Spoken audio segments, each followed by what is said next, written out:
So hello everyone and good evening सभी को। उम्मीद करता हूँ मेरी वॉइस प्रॉपर आ रही है सभी तक। एक बार कंफर्म करेंगे।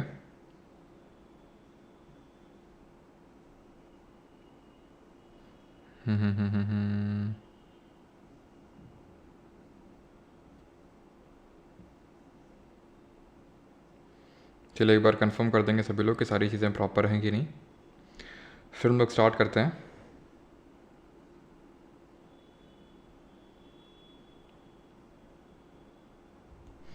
गुड इवनिंग सभी को।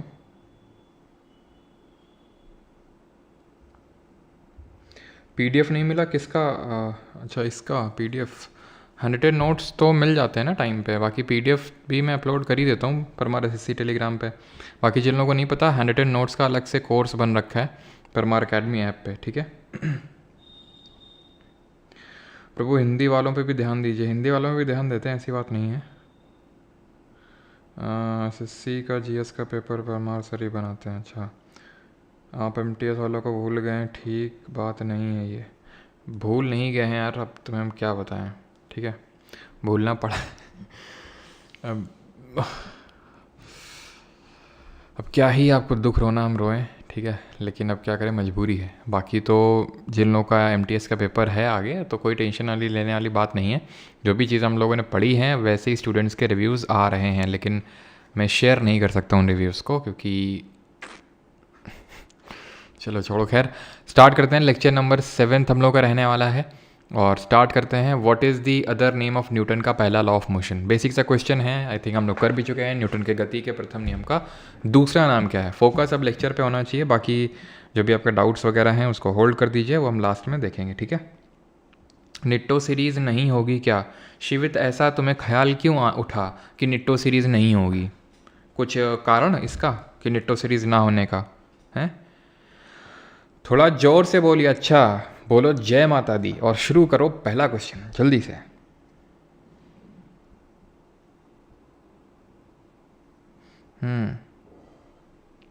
आपका कोर्स लाइफ टाइम वैलिडिटी नहीं है क्या? है, बिल्कुल है विश्व किरण, है लाइफ टाइम वैलिडिटी का। 3.0 नोट्स बैच की हार्ड कॉपी कहाँ मिलेगी? हार्ड कॉपी हम बताएंगे, अभी 4-5 दिन बस रुक जाओ, समय दो प्रिंट होने का। मेंस के लिए कुछ होगा सर? शिखर कहाँ से मतलब आ जाते हो मेंस के लिए कुछ होगा? कुछ होगा क्या? होने लग गया है, हैं? इतने लेक्चर्स भी स्टार्ट हो गए हैं, कुछ होगा क्या मतलब?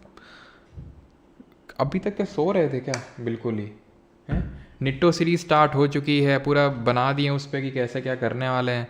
सर होगा क्या? तुम लोग तो यार दुख दे देते हो एकदम।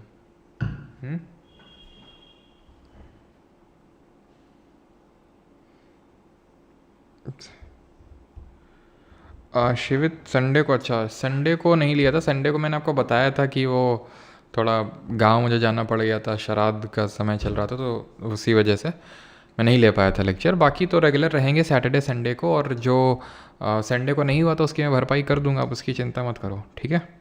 मैं उसकी भरपाई कर दूंगा। अभी सैटरडे संडे करना है, फिर उसके बाद जब एग्ज़ाम वगैरह से डेट आ जाता तो हम और उसको इंक्रीज़ कर देंगे। बाकी मैंने आपको बताया पुरानी चीज़ें रिवाइज़ करना है, कहीं से भी नया मत उठा लेना। करवाने को मैं भी मेंस का एक बैच ला सकता था, लेकिन मैं इसलिए नहीं लाया क्योंकि बहुत बहुत सबसे गंदा स्ट्रैटेजी होगा आपके लिए कि आप फिर से कुछ नया पढ़ने लग जाएं।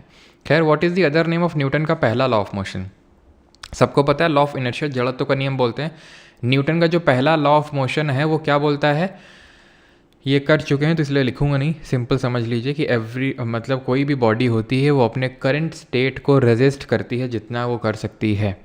अगर कोई चीज़ रेस्ट में है तो वो रेस्ट में रहती है, मोशन पे है तो यानी चल रही है तो वो मोशन पे ही रहेगी, जब तक कि उसमें कोई एक्सटर्नल फोर्स अप्लाई नहीं होता है। और उसमें कितना एक्सटर्नल फोर्स अप्लाई करना पड़ेगा वो डिपेंड करता है कि उसका मास कितना है, उसका जड़त्व कितना है। और mass is directly proportional to the inertia. Inertia को ही जड़त्व बोलते हैं, तो इसीलिए इसको लॉ ऑफ इनर्शिया बोलते हैं। इसके एप्लीकेशंस क्या हैं? कोई गाड़ी चल रही है, एकदम से रुक जाए तो आप एकदम से आगे की तरफ लीन हो जाते हैं। कोई गाड़ी खड़ी हुई है, एकदम से चल दे तो आप पीछे की तरफ लीन हो जाते हैं, वो एग्जाम्पल है। मैट में आप मारो तो डस्ट निकल आती है, ठीक है। पेड़ को हिलाओ तो जो फल गिर देते हैं, पत्ती गिर जाती हैं, तो वो सब फर्स्ट लॉ ऑफ मोशन का एग्जाम्पल है। सेकेंड लॉ ऑफ मोशन क्या बोलता है कि जो भी एक्सेलरेशन से चीज़ मोशन करेगी वो डायरेक्टली प्रोपोर्शनल होगा कि वो आपने उसमें फोर्स कितना अप्लाई किया है।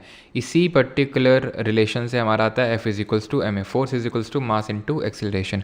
फोर्स की SI यूनिट बताएंगे जल्दी से कमेंट में क्या होती है। And third law of motion तो आप जानते ही हैं। थर्ड लॉ ऑफ मोशन को हम क्या जानते हैं, एक्शन रिएक्शन लॉ के नाम से जानते हैं कि for every action there is an equal and opposite reaction. ये क्या बोलता है, थर्ड लॉ ऑफ मोशन बोलता है।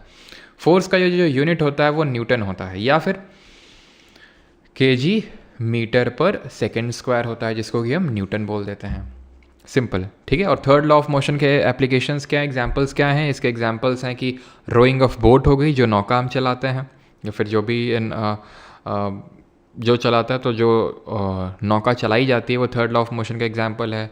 जो स्विमिंग हम करते हैं या फिर बुलेट फायर जब करते हैं तो बुलेट एकदम से, बुलेट तो आगे की ओर जाती है लेकिन जो राइफल होती है या फिर जो गन होती है वो पीछे की तरफ आती है। क्यों? क्योंकि रिकॉयल होता है उसमें। बुलेट आगे की तरफ गई और उसमें जो रिकॉयल हुआ, रॉकेट ऊपर जाता है तो उसमें जो प्रोपेलेंट्स भरे हुए हैं, जो फ्यूल भरा हुआ है, वो जब नीचे की तरफ प्रोपेलेंट आता है तो वो उसको पुश करता है रॉकेट को ऊपर की तरफ। तो ये सब थर्ड लॉ ऑफ मोशन के एग्जाम्पल्स हैं। RTI एक्ट कब इफेक्ट में आया था, कब लागू हुआ था ये? अब RTI का मतलब तो आप सभी जानते हैं, आप में से काफ़ी लोगों ने इसको लगाया भी होगा, राइट टू इन्फॉर्मेशन एक्ट, यानी आपको जानने का हक है चीज़ों के बारे में। तो ये पर्टिकुलर एक्ट आया था पार्लियामेंट में 2005 में जून के महीने में, लेकिन इसको एनफोर्स या फिर जैसे नहीं हम कॉन्स्टिट्यूशन पढ़ते हैं कि कॉन्स्टिट्यूशन में अडॉप्ट तो किया था 26 नवंबर 1949 को, बट हमने उसको लागू कब किया गया था, एनफोर्स कब हुआ था, तो 26 जनवरी 1950 को। उसी तरह जून 2005 में आया था, पार्लियामेंट लाया था, अक्टूबर 2005 में इसको इम्प्लीमेंट किया गया था, वह इफेक्ट में आया था। हैं अभी करंट में CVC। When was the INSAT 1B commissioned? INSAT 1B का कब कमीशन किया गया था? तो INSAT 1B क्या है? ये एक कम्युनिकेशन सैटेलाइट है। ये क्या है या फिर क्या थी, क्योंकि अभी ये तो डीकमीशन की जा चुकी है।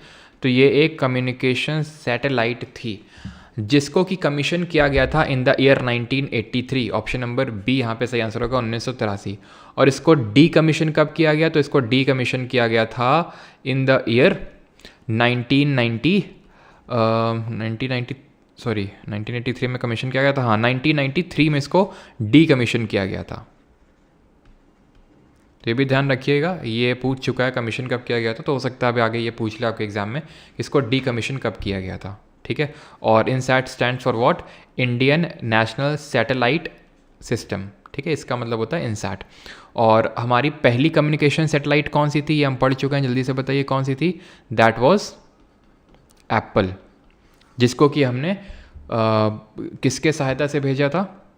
रशिया से। ठीक है, रशिया की सहायता लिया था, रशिया का हमने कपुस्तिन यार का यूज़ किया था और उसको यूज़ करके भेजा था। वैसे अगर ओवरऑल बात करें इंडिया की पहली सैटेलाइट कौन थी, तो ये आर्यभट्ट थी, जिसको हमने 1975 में भेजा था। ठीक है। और एप्पल को कब किया था? 1981 में, 1981 में। अगला है fourth, when did Simon commission arrived in India? तो भारत कब आया था साइमन कमीशन? तो साइमन कमीशन की अगर बात करें तो ये बना क्यों था? तो बना ये इसलिए था to analyse the working of government of India act 1919। 1919 का जो भारत सरकार अधिनियम था, जिसको हम किस नाम से जानते हैं जरा आप बताएंगे?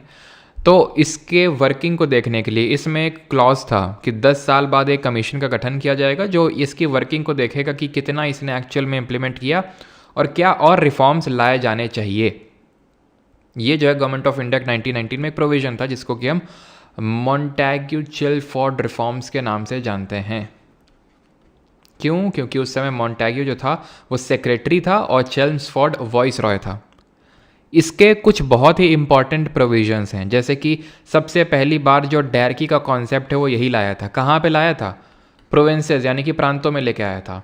और बाई कैमरल लेजिस्लेचर, द्विसदनीय विधान मंडल, ये भी यही लेके आया था। कहाँ पे? सेंटर में।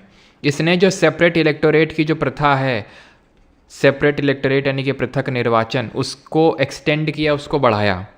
इंट्रोड्यूस नहीं किया, इंट्रोड्यूस तो पिछले वाले ने किया था जो कि था Indian councils act of 1909। Option मतलब यहाँ ऑप्शन नहीं, 1909, जिसको मॉर्ले मिंटो रिफॉर्म्स के नाम से जानते हैं। इसने सेपरेट इलेक्टोरेट सबसे पहली बार मुस्लिम्स को दिया था, इसने एक्सटेंड किया क्रिश्चियंस, एंग्लो इंडियंस, इन सबको। तो जब इसमें एक ये प्रोविज़न था कि 10 साल बाद इस तरह कमीशन बनेगा तो 10 साल नहीं 8 साल बाद ही इस कमीशन का गठन कर दिया गया, जल्दी थोड़ा सा 1927 में ये बना। 7 मेंबर्ड कमीशन था, सारे ही अंग्रेज थे, और यही बात जो है इंडियंस को सही नहीं लगी कि भाई आप हमारे लिए रिफॉर्म्स रिकमेंड करने वाले हो और हमारा ही राय नहीं ले रहे हो, मतलब कोई एक इंडियन ही नहीं है उसमें। तो इसीलिए जब साइमन कमीशन अराइव होता है इंडिया में इन द 1928, तो यहाँ पे नारे लगते हैं साइमन गो बैक। ये नारा किसने दिया था, किसने ये साइमन गो बैक का जो है नारा एक्चुअल में सबसे पहली बार रखा था? तो ये दिया था, ध्यान रखिएगा, एक मुस्लिम थे, क्या नाम, हाँ यूसुफ, ठीक है, यूसुफ मेहरली। इन्होंने सबसे पहले ये कॉन्सेप्ट, मतलब ये पर्टिकुलर वर्ड्स दिए थे यूसुफ मेहरली जी ने। अगर आज साइमन आता तो साइमन से वो एक मीम नहीं चलता, चला जा तो साइमन को यही बोला जाता। खैर ऑप्शन नंबर बी सही आंसर है, 1928, 1928। कमेंट में आप बताएंगे कि ये जो चीज़ें हैं इसको किस पर्टिकुलर एक्ट ने रिवर्स कर दिया था, किसने रिवर्स कर दिया था इन चीज़ों को, ऑन विच रिवर। और आपको पता है कि एंटी साइमन कमीशन प्रोटेस्ट के दौरान ही हमारे one of the greatest leader LLR Lala Lajpat Rai, इनके नाम पे एक हॉस्पिटल भी है हमारे कानपुर में, LLR हॉस्पिटल, जिसको हेलेट के नाम से जानते हैं मोस्टली लोग, काफ़ी लोगों को पता ही नहीं कि LLR हॉस्पिटल है वो लाला लाजपत राय जी के नाम पे। तो इनकी लाठी चार्ज से डेथ हो जाती है एंटी साइमन कमीशन प्रोटेस्ट में, और इसी का बदला लेते हुए सरदार भगत सिंह, सुखदेव और राजगुरु जी ने क्या किया था, सॉन्डर्स की हत्या करी थी। मारना तो वो जेम्स स्कॉट को चाहते थे, क्योंकि जेम्स स्कॉट ने ही लाला लाजपत राय की लाठीचार्ज से हत्या करी थी, लेकिन गलती से सॉन्डर्स और एक इंडियन पुलिस कांस्टेबल की डेथ हो जाती है, जिसकी वजह से इनको फिर तीनों लोगों को लाहौर कॉन्स्पिरेसी ट्रायल में इनका ट्रायल चलता है, इस पर्टिकुलर ट्रायल केस में, और इनको फांसी की सज़ा होती है कब, 23 मार्च 1931, जिस दिन हम शहीद दिवस, दैट इज़ क्या मनाते हैं, मार्टायर्स डे। हम एक और दिन मार्टायर्स डे मनाते हैं जिस दिन गांधी जी की डेथ हुई थी। जरा कमेंट में बताएंगे कब हुई थी। जन्म तो उनका आज ही हुआ था 1869 को, आपको पता है, लेकिन उनकी डेथ कब हुई थी, जिस दिन हम मार्टायर्स डे उस दिन भी मनाते हैं। और जो ये एक्ट की मैं बात कर रहा हूँ, ये एक्ट है गवर्नमेंट ऑफ इंडिया 1935, बिल्कुल 30 जनवरी सही है, 30 जनवरी, गलती से मार दिया था, हाँ ठीक है। तो यहाँ पे कौन सा एक्ट है, गवर्नमेंट ऑफ इंडिया एक्ट 1935। ये पर्टिकुलर एक्ट क्यों इंपॉर्टेंट है, क्योंकि भारत का जो संविधान का ज़्यादातर चीज़ें हैं वो यहीं से ली गई हैं, इसी पर्टिकुलर एक्ट से। इसी ने ही डायरकी को प्रोविंसेस से हटा के उनको ऑटोनॉमी यानी कि स्वायत्तता दे दी, और सेंटर में डायरकी को लिया। लिखने वाला नहीं हूँ बिकॉज हम देख चुके हैं इसलिए। और बाई कैमरल लेजिस्लेचर दिया प्रोविंसेस में, 6 आउट ऑफ 11 प्रोविंसेस। और 1935 का जो एक्ट था ना, इसी नहीं जो एक याद करो, गवर्नमेंट ऑफ इंडिया एक्ट 1858, 1858 में जो आया था, जिसको क्वींस प्रोक्लेमेशन के नाम से जानते हैं, 1857 रिवोल्ट के बाद। तो उसने याद करो वॉइस मतलब एक सेक्रेटरी ऑफ स्टेट बनाया था, और उसको असिस्ट करने के लिए 15 मेंबर की काउंसिल दी थी। तो 15 मेंबर की काउंसिल को इससे हटाया गया था 1935 के एक्ट से। तो ये चीज़ें इंपॉर्टेंट है, ठीक है। और गवर्नमेंट ऑफ इंडिया 1935 से हमने और क्या लिया, पब्लिक सर्विस कमीशन बोरो किया अपने कॉन्स्टिट्यूशन में, ऑफिस ऑफ गवर्नर को बोरो किया है, लेकिन appointment of governor by centre in state ये कहाँ से लिया है, वो हमने किसी और कंट्री से लिया है। गवर्नर का पद होगा एक, वो 1935 के एक्ट से लिया है। On which river is Sardar Sarovar dam constructed, तो इसी के पास में ही हमारा, आपको पता है क्या कंस्ट्रक्टेड है, statue of unity. Statue of equality कहाँ पे है, कोई बताएगा, where is statue of equality, और स्टैच्यू ऑफ इक्वालिटी है किसका, तो सरदार सरोवर डैम ये नर्मदा रिवर पे है। Option number A will be the correct answer. यहाँ पे मैप लगा हुआ है, इसके थ्रू हम भी लोकेट करेंगे कि कौन सा डैम किस रिवर पे। स्टेट तो आपको साफ साफ दिख ही रहा है कौन सा स्टेट पे। तो यहाँ पे देखेंगे दुलस्ती, चामेरा तो दोनों में अलग अलग, यहाँ पे ऐड करिएगा दुलस्ती, सलाल और बगलीहार, ठीक है, बगलीहार। बिल्कुल 182 मीटर हाइट है स्टैच्यू ऑफ यूनिटी की। 31 अक्टूबर को हम यूनिटी डे मनाते हैं सरदार पटेल जी के जन्म दिवस पे। और जो, हाँ जी सबका सही है, ठीक है। और अगर हम बात करें यहाँ पे, बगलीहार, दुलहस्ती और सलाल ये किस रिवर पे हैं, ये चिनाब रिवर पे हैं तीनों, ध्यान रखिएगा। चामेरा, रा से रावी रिवर याद रखेंगे, रावी रिवर पे। और आपको, ठीक है, ये चीज़ क्लियर हो गया। देन भाखड़ा नंगल डैम कहाँ पे है, ये सतलज रिवर पे। और एक्चुअल में अगर आप ध्यान से देखें तो ये 2 पर्टिकुलर स्टेट में है, हिमाचल, आपका ये क्या बोलते हैं, हिमाचल में भी है और पंजाब में भी इसका थोड़ा सा पार्ट आपको देखने को मिलेगा। ठीक है, क्लियर। और देन यहाँ पे आपको देखने को मिलेगा ये रंजीत सागर, आर से रंजीत सागर और आर से रवि, किस स्टेट में है ये आपका पंजाब में है। और इसी को ही हम जानते हैं थीन डैम के नाम से। ठीक है, पठानकोट के पास में ही पड़ता है ये थीन डैम। देन आते हैं टिहरी, आपको पता है ये किस रिवर पे है, भागीरथी रिवर पे है। भागीरथी कहाँ से निकलती है जल्दी से बताइए, और ये कहाँ पे अलकनंदा से मिलती है। टिहरी डैम कहाँ पे है, उत्तराखंड में। तो और ये हमारे इंडिया का हाईएस्ट डैम भी है, हाईएस्ट डैम है। लेकिन अगर हाईएस्ट ग्रेविटी डैम पूछ लेगा तो आंसर होगा भाखड़ा नंगल, जो कि इंडिया का लार्जेस्ट डैम भी है।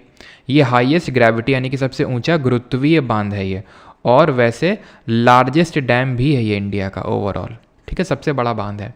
ये इतनी चीज़ क्लियर। और भागीरथी गौमुख ग्लेशियर से निकलती है और ये मिलती है अलकनंदा से, जो कि सातोपंथ ग्लेशियर से निकलती है।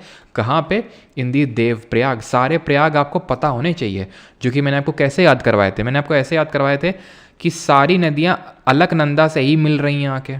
कौन कौन, जैसे कि धौली गंगा मिल रही है, मंदाकिनी मिल रही है, ठीक है, मंदाकिनी मिल रही है, भागीरथी मिल रही है, और कौन सी मिल रही है, पिंडर मिल रही है। ये सारी रिवर मिलती हैं, सब अलकनंदा से ही मिलती हैं। तो ऐसे याद कर लो, DV डॉक्यूमेंट वेरिफिकेशन। तो ये इससे क्या हो जाएगा, V से विष्णु प्रयाग, प्रयाग जहाँ दो नदियों का मिलन होता है। MR से हो जाएगा रुद्र प्रयाग। BD ऐसे याद कर लो, देव प्रयाग। P के मूवी आई थी तो कर्ण प्रयाग। हो गया आसानी से याद। ठीक, आगे बढ़ जाते हैं। अभी यहाँ पे आपको देखने को मिलेगा राणा प्रताप सागर, ये है इंदिरा सागर। तो सागर भी मैंने आपको याद करवाए थे। ये चारों जो सागर हैं एक साथ, इनका मतलब इनको एक प्रोजेक्ट के तहत बनाया गया था। तो ये सागर कौन कौन से हैं समझ लेते हैं। देखो, क्योंकि इसमें दो कन्फ्यूजन होते हैं, क्या, कौन सी रिवर पे और कौन सी स्टेट में है। तो मैं सारे कन्फ्यूजन आपके दूर कर देता हूँ। अगर आप प्रीवियस PYQ सीरीज़ में होंगे तो आपके कन्फ्यूजन पहले से ही दूर होंगे। एक तो जवाहर सागर है, जवाहरलाल नेहरू की बेटी इंदिरा गांधी, इंदिरा सागर हो गया। और इन्होंने अपनी बेटी के लिए जब जेल में थे तो क्या लेटर्स लिखे थे, क्या कौन सी बुक है इनकी, क्या कौन सी बुक है, father's letters to his daughters. ठीक है, तो वो इनकी किताब है। तो इंदिरा सागर हो गई, जवाहर सागर, इंदिरा सागर, गांधी सागर, गांधी सागर, और कौन सा, राणा प्रताप सागर, राणा प्रताप सागर। अब हम पहले स्टेट देख लेते हैं, राज्य देख लेते हैं। ठीक है, तो दो ही राज्य हैं, या तो मध्य प्रदेश या राजस्थान। चलो भाई, या तो मध्य प्रदेश या राजस्थान। ये R से ख़त्म हो रहा है तो ये राजस्थान में होगा, और ये R से शुरू हो रहा है तो ये राजस्थान में होगा। ठीक, बाकी दोनों अपने आप MP में हो जाएंगे। नदी में कन्फ्यूजन होता है भाई, नर्मदा में है कि चंबल में है, यही तो कन्फ्यूजन है। तो इंदिरा जी बस ऐसे याद कर लो, बड़ा नर्मदा नर्मदा करती रहती हैं, तो ऐसे मतलब बस याद करने के लिए। तो ये नर्मदा, बाकी सब चंबल, ये भी चंबल, ये भी चंबल, और ये भी चंबल। ठीक, क्लियर हो गया। और चंबल नदी में कौन सा वाटरफॉल है और नर्मदा नदी में कौन सा वाटरफॉल है, ये बताना जरा। तो ये सागर वाला भी आपको दिक्कत नहीं होगी। यहीं पे पता है, यहीं पे ही पास में ही एक हमारा लेक है, जो भारत का दूसरा सबसे बड़ी कृत्रिम झील है, यानी सेकेंड लार्जेस्ट आर्टिफिशियल लेक। इसको बोलते हैं देबार लेक, देबार बोलते हैं, या फिर इसको जयसमंद लेक के नाम से भी जानते हैं, देबार या फिर जयसमंद। लार्जेस्ट कौन सा है, ये जो रिहांद डैम है ना, रिहांद रिवर पे रिहांद डैम की, या फिर गोविंद बल्लभ पंत सागर डैम की वजह से बनने वाला लेक, वो लार्जेस्ट आर्टिफिशियल लेक है। ठीक है, सरदार सरोवर की बात हो रही थी, नर्मदा पे हमारा दूध सागर, और कौन सा है, सॉरी दूध सागर बोल रहा हूँ, दूध सागर तो मंडोवी में है, कपिलधार और धुआंधार। धार बस याद रखना है आपको। चंबल में कौन सा है, चूलिया वाटरफॉल है। किसी ने बताया नहीं यार। हाँ, चलो आगे बढ़ते हैं।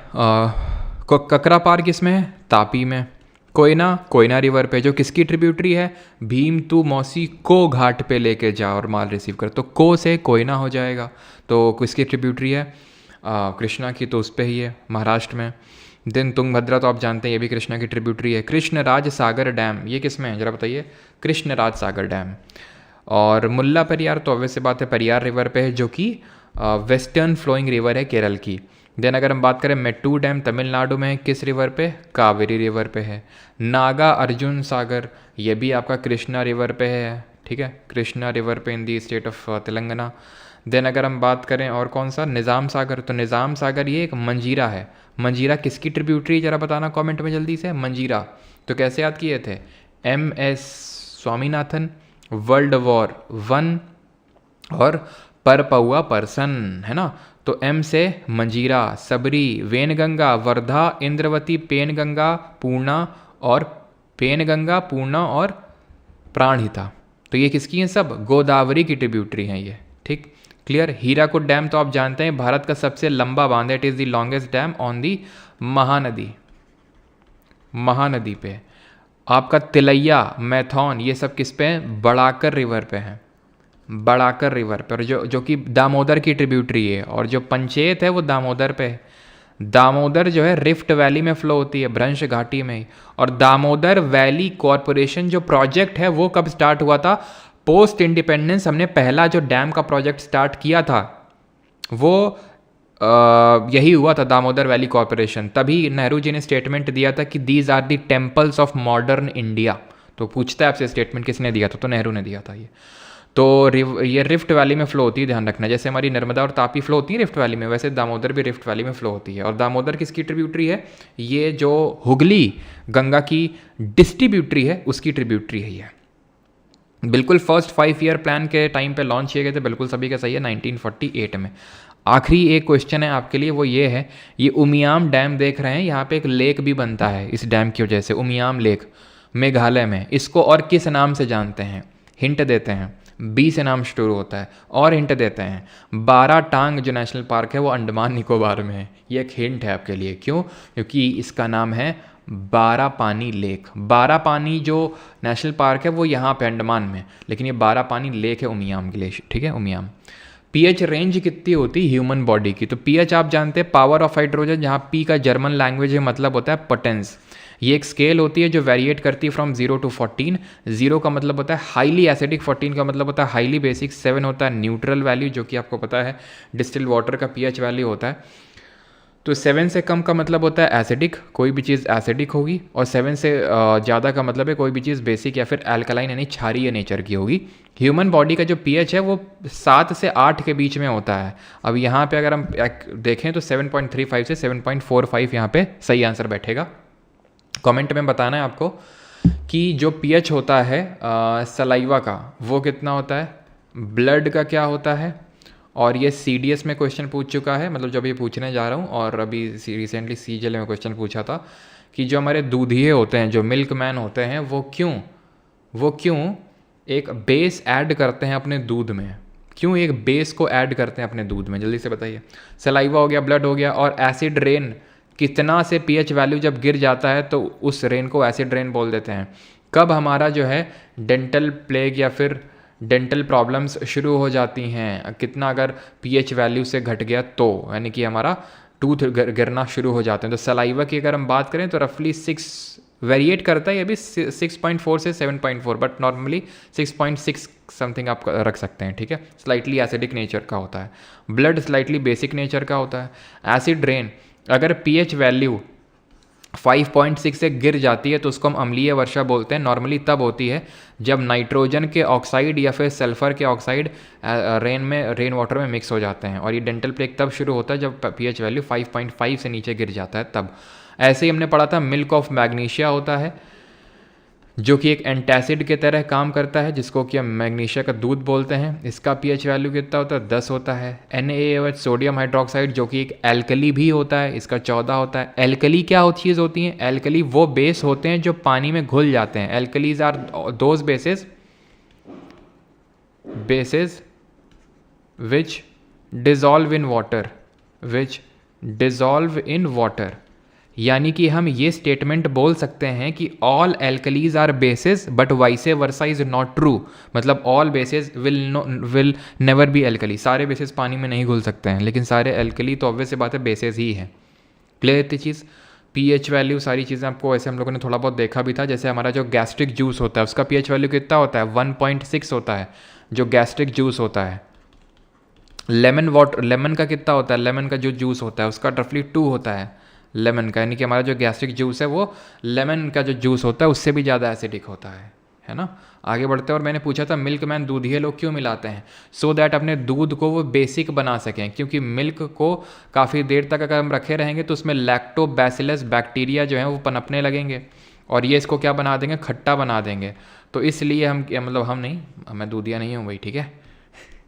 तो यहाँ पे क्या करते हैं, ये बेस ऐड कर देते हैं, और बेस ऐड करने से क्या होता है, इसका पीएच वैल्यू को ये बढ़ा देते हैं, बेसिक बना देते हैं। स्लाइटली एसिडिक होता है मिल्क, स्लाइटली एसिडिक होता है, लेकिन इसको ये बेसिक बना देते हैं, सो दैट जब तक शाम तक ये दूध पहुँचाएंगे लोगों के घर में तब तक उसका पीएच वैल्यू जो ओरिजिनल है उस पर वो खिसक के आ जाएगा वो, ठीक है। The first High Court of India was established in, कस साल पहला उच्च न्यायालय स्टैब्लिश हुआ था, तो ये स्टैब्लिश हुआ था 1868 का एक्ट आया था, 1861 में एक्ट आया था, स्टैब्लिश हुआ था 1862 में कोलकाता में फोर्ट विलियम में। और फोर्ट विलियम में ही आपको पता होना चाहिए कि हमारा एक एक्ट आया था, रेगुलेटिंग एक्ट उसको बोलते हैं, रेगुलेटिंग एक्ट ऑफ 1773, 1773 का रेगुलेटिंग एक्ट, जिसके तहत एक सुप्रीम कोर्ट स्टैब्लिश करी गई थी, कहाँ पे, कैलकाटा में, और यहीं पे ही फोर्ट विलियम में ही। ध्यान रखेंगे कि कोलकाता में हुआ था पहला हाई कोर्ट 1862 में, 1862 में, 1862 में ही कुछ महीने बाद मद्रास में और बॉम्बे में, ठीक है, बॉम्बे और मद्रास में इनको भी हाई कोर्ट मिल गया था इसी साल में, लेकिन कोलकाता में पहला सेटअप हुआ था, पहला स्टैब्लिश हुआ था। आज आपको बताना है देश में कितने हाई कोर्ट हैं, कितने हाई कोर्ट हैं। और इलाहाबाद का जो हाई कोर्ट बना था वो 1866 में बना था, 1866 में। हाई कोर्ट्स की बात करें कॉन्स्टिट्यूशन के किस पार्ट में आते हैं, पार्ट नंबर 6 ऑफ कॉन्स्टिट्यूशन में आएंगे ये, और आर्टिकल नंबर 240 से 231 के बारे में इनके बीच में दिया हुआ है, ठीक है, पार्ट नंबर 6 में। और नंबर ऑफ हाई कोर्ट्स की अगर बात करें तो कितने हैं, 25 हैं, 25 हैं। फिर क्वेश्चन ये पूछता है पहली महिला हाई कोर्ट जज कौन थी, फर्स्ट विमेन हाई कोर्ट जज और चीफ जस्टिस। और अभी जो सीजेल का पेपर हुआ था, जो कि आपका टीसीएस ने लिया था, वही जो आपका रेलवे का लेने वाला है, उसने सवाल पूछा था जो पहली हाई कोर्ट की जज बनी थी कौन थी, एना चैंडी। वो ये पूछा था कि किस हाई कोर्ट की बनी थी। पहली चीफ जस्टिस लीला सेठ, इनके बेटे का नाम बताइए और उनकी किताब का नाम बताइए। तो एना चैंडी बनी थी केरल वाले की और लीला सेठ बनी थी हिमाचल प्रदेश वाले की, ठीक है। और क्या मैंने पूछा था, इनके बेटे हैं विक्रम सेठ, और विक्रम सेठ की किताब का नाम है, बुक का नाम है अ सूटेबल बॉय। और अनसूटेबल बॉय किसकी बुक का नाम है, तो अनसूटेबल बॉय है किसकी, करण जौहर की। Which branch of physics deals with the properties of fluids at rest, भौतिकी की कौन सी शाखा है स्थिर तरल पदार्थ के गुणों से संबंधित है। ऑप्शंस आपके सामने, बिल्कुल सबका सही है। शिफ्ट वाइज कराओ सर, शिफ्ट वाइज कराओ सर, शिफ्ट क्या शिफ्ट वाइज करवाना नितेश तिवारी, हाँ क्या करवाना है भाई शिफ्ट वाइज। तो इसको क्या बोलेंगे, फ्लूइड्स एट रेस्ट में। भाई ऑप्टिक्स तो जो होता है, जो हम लाइट वगैरह सब पढ़ते हैं ना, मिरर लेंस ये सब जो पढ़ते हैं वो ऑप्टिक्स में पढ़ते हैं। थर्मोडाइनमिक्स वो ब्रांच ऑफ फिजिक्स होती है जिसमें कि हम हीट के बारे में, ऊष्मा के बारे में, वर्क के बारे में, टेम्परेचर के बारे में, इन सब के बारे में पढ़ते हैं। तो ये भी नहीं होगा। एस्ट्रोफिजिक्स तो भाई जो हम सेलेस्टियल बॉडीज़ के बारे में जब पढ़ते हैं तो वो होता है। आंसर होगा hydrostatics, option number A will be the correct answer. और फ्लूइड से रिलेटेड हमारे कुछ लॉज हैं, जैसे कि आर्किमिडीज प्रिंसिपल है ना। आर्किमिडीज प्रिंसिपल क्या बोलता है, पास्कल्स लॉ है, पास्कल्स लॉ जो किससे एसोसिएटेड है, प्रेशर से। आर्किमिडीज प्रिंसिपल किससे एसोसिएटेड है, कि कोई भी बॉडी को जब हम सबमर्ज करते हैं किसी फ्लूइड में तो उसमें कितना बॉयंट फोर्स लगेगा, कितना उत्प्लावन बल लगेगा नीचे से ऊपर की ओर, जो ग्रेविटेशनल फोर्स को बैलेंस करेगा, वो डिपेंड करता है कि उसने कितना पार्ट ऑफ दैट फ्लूइड को डिस्प्लेस किया है। जितना फ्लूइड उसने डिस्प्लेस किया है, जितने भी ग्राम, जितने भी केजी, जितना भी उसने डिस्प्लेस किया है, उतना ही बॉयंट फोर्स उसको नीचे से ऊपर की तरफ एक्सपीरियंस होता है। ये आर्किमिडीज जी ने बोला था। In which year did India participate for the first time in the Olympic game, सबसे पहली बार हमने किस वर्ष ओलंपिक खेलों में भाग लिया था। तो इंडिया ने सबसे पहले अगर हम बात करेंगे तो पार्टिसिपेट किया था इन द ईयर 1900, 1900 में, जब इंडिया के एक एंग्लो इंडियन नॉर्मन प्रिचार्ड, कौन, नॉर्मन प्रिचार्ड, ये घूमने गए थे पेरिस फ्रांस में। पेरिस फ्रांस में घूमने गए थे तो उन्होंने सोचा चलो खेल लेते हैं हम भी, और खेल खेल में ही 2 सिल्वर मेडल भी ले आई है एथलेटिक्स में, 2 सिल्वर मेडल। कहाँ की बात हो रही है? पेरिस फ्रांस, जहाँ पे अभी हुए थे, अभी जो हुए थे तभी उसी में ही। और ये कौन से नंबर के थे? ये दूसरे नंबर के थे, दूसरे ओलंपिक गेम्स थे। पहले कब हुए थे? फर्स्ट, जल्दी से बताएंगे, फर्स्ट कब हुए थे? तो 1896 में हुए थे, ग्रीस एथेंस में, ग्रीस एथेंस में थे, हुए थे। सिटियस ऑल्टियस फोर्टिस, ये क्या था? इसका स्लोगन था, ठीक है, स्लोगन है किसका? ओलंपिक्स का। और इंटरनेशनल ओलंपिक कमेटी का गठन कब हुआ था, जरा बताएंगे कब बनी थी? और इंटरनेशनल ओलंपिक कमेटी के फाउंडर कौन हैं? तो फाउंडर और पहले प्रेसिडेंट ध्यान रखने हैं। एक तो पहले प्रेसिडेंट का नाम है दिमित्री विकेलास, ऐसे याद कर लो, विकास भैया अपने, ठीक है, पहले प्रेसिडेंट।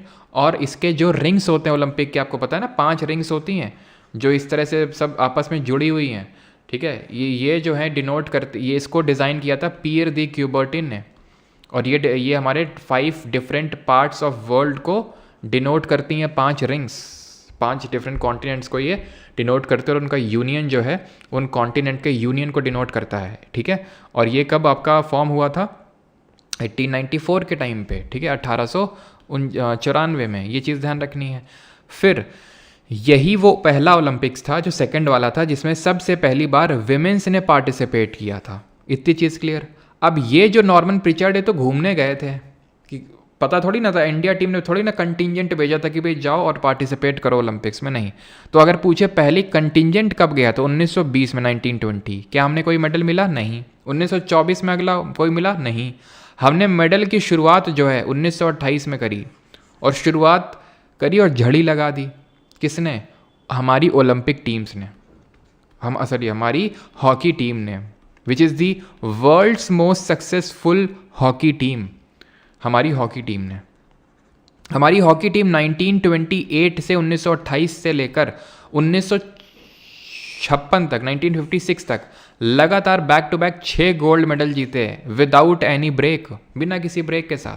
बीच में अगर आपको ब्रेक समझ में आ रहा है तो वो इसलिए है क्योंकि वर्ल्ड वॉर जो 2 हुआ था, कब हुआ था? 1939 से लेके 45 के बीच में, तो इसकी वजह से ओलंपिक एक साल नहीं हुए थे, इसलिए जो है वहाँ पे 1944 के टाइम पे 1944 में ओलंपिक गेम्स नहीं खेले गए थे। तो 6 गोल्ड मेडल हमने जीते। और जो 1928 का जो हुआ था ना, और जो 1956 का हुआ था, पूरे टूर्नामेंट में इंडिया के खिलाफ कोई एक सिंगल टीम एक सिंगल गोल तक नहीं कर पाई थी। ये अभी तक रिकॉर्ड है, मतलब अभी तक ये रिकॉर्ड है कि कोई आज तक ऐसी टीम नहीं हुई जिसके खिलाफ पूरे टूर्नामेंट कोई गोल ही ना किया जा सका हो। इंडिया ने 2 बार ये किया, 1928 और 1956 में। और इंडिया का एक और रिकॉर्ड है कि सबसे भयंकर मार्जिन के साथ जीता है, 24-1 से, 24-1 से यूएस को हराया था पहले ओलंपिक्स में, 24-1 से, आज तक का ये भी रिकॉर्ड है। 6 गोल्ड जीते। 1960 में जो, अब क्योंकि सोचो जैसे मान लो तुम हो और तुम्हारा पड़ोसी है, तुम बहुत अच्छा कर रहे हो, तुम बहुत अच्छा परफॉर्म कर रहे हो, मतलब बहुत एक्सेल कर रहे हो, तो पड़ोसी कुछ तो जलन होगी, कुछ तो सोचेगा यार हम भी करें साला सॉरी फॉर द वर्ड। तो मतलब उसके अंदर ऐसी फीलिंग्स आएंगी, ठीक है, कि भाई ऐसा हम क्यों नहीं करते, हम भी मतलब वो करें। तो फिर ऐसा ही हमारा पड़ोसी पाकिस्तान, उसको भी मिर्ची लगी कि भाई हम क्यों नहीं कर सकते हैं। तो 1960 में वो गोल्ड जीत गया पाकिस्तान, हम ही को हरा के फाइनल्स में। और फिर हम ही ने 1964 में इसको हराया फाइनल्स में, एक और गोल्ड जीते। देन हमारा जो फाइनल गोल्ड मेडल आया था 1980 में, वो आया था जो मॉस्को में हुआ था, रशिया में। वहाँ पे हमने अभी तक का आखिरी, मतलब लास्ट गोल्ड मेडल जीता था। बैक टू बैक जो टोक्यो में ओलंपिक्स हुआ था और पेरिस में जो ओलंपिक्स हुआ, उसमें हमने 2 ब्रॉन्ज मेडल जीते, लेकिन अभी तक गोल्ड, तब से 1980 के बाद से कोई गोल्ड मेडल नहीं आया आज तक। और इंडिया ने, आपको पता होना चाहिए, पाकिस्तान की जो टीम है वो जो हॉकी का वर्ल्ड कप होता है उसमें सबसे सक्सेसफुल टीम है, ठीक है। 4 बार इसने जो है हॉकी का वर्ल्ड कप जीता है, ठीक है। और ये ध्यान रखना, इंडिया ने सिर्फ 1 बार जीता है, और वो कब जीता? 1975 में। इंडिया ने 1975 में, 1975 में हॉकी का वर्ल्ड कप सिर्फ 1 बार जीता है। और जो पिछला वाला हॉकी का वर्ल्ड कप हुआ था वो इंडिया में हुआ था, भारत में हुआ था। अगला वाला कहाँ पे होगा? बेल्जियम और नीदरलैंड्स में होगा। ठीक है, तो इतनी चीज़ क्लियर ओलंपिक गेम्स के बारे में। अभी बहुत सारी चीज़ें करनी बाकी हैं, वो हम धीरे धीरे करेंगे। तो हॉकी टीम के बारे में हमने पढ़ लिया, और इंडिया ने आज तक कितने गोल्ड मेडल जीते हैं, तो आज तक इंडिया ने 10 गोल्ड मेडल जीते हैं, ठीक है, जिसमें कि 8 तो अभी मैंने आपको बताया हॉकी टीम ने जीते। ये पूछता है कि बैक टू बैक कितने गोल्ड मेडल जीते 1928 से 56 के बीच में, और 2 जो हैं इंडिविजुअल आए। पहला इंडिविजुअल गोल्ड मेडल, क्योंकि हॉकी तो टीम हो गई ना, तो पहला इंडिविजुअल अभिनव बिंद्रा जी ने दिलाया 2008 के बीजिंग ओलंपिक्स में, जिसमें उन्होंने 10 मीटर एयर राइफल इवेंट में। अभी जो मनु भाकर जीती थी वो 10 मीटर एयर पिस्टल इवेंट था, Bindra ji air rifle event में जीते थे गोल्ड मेडल, ठीक है। तो गोल्ड तो आप समझ ही गए होंगे, यहाँ पे लिख देता हूँ मैं कब जीता था, 2008 में बीजिंग चाइना में जो ओलंपिक्स हुए थे उसमें।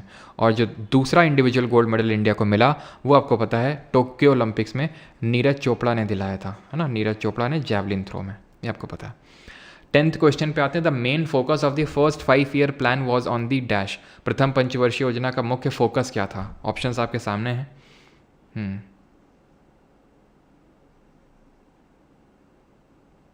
भाई कोई इन सर का टाइम टेबल बता सकता है प्लीज़? गुड्डू निषाद।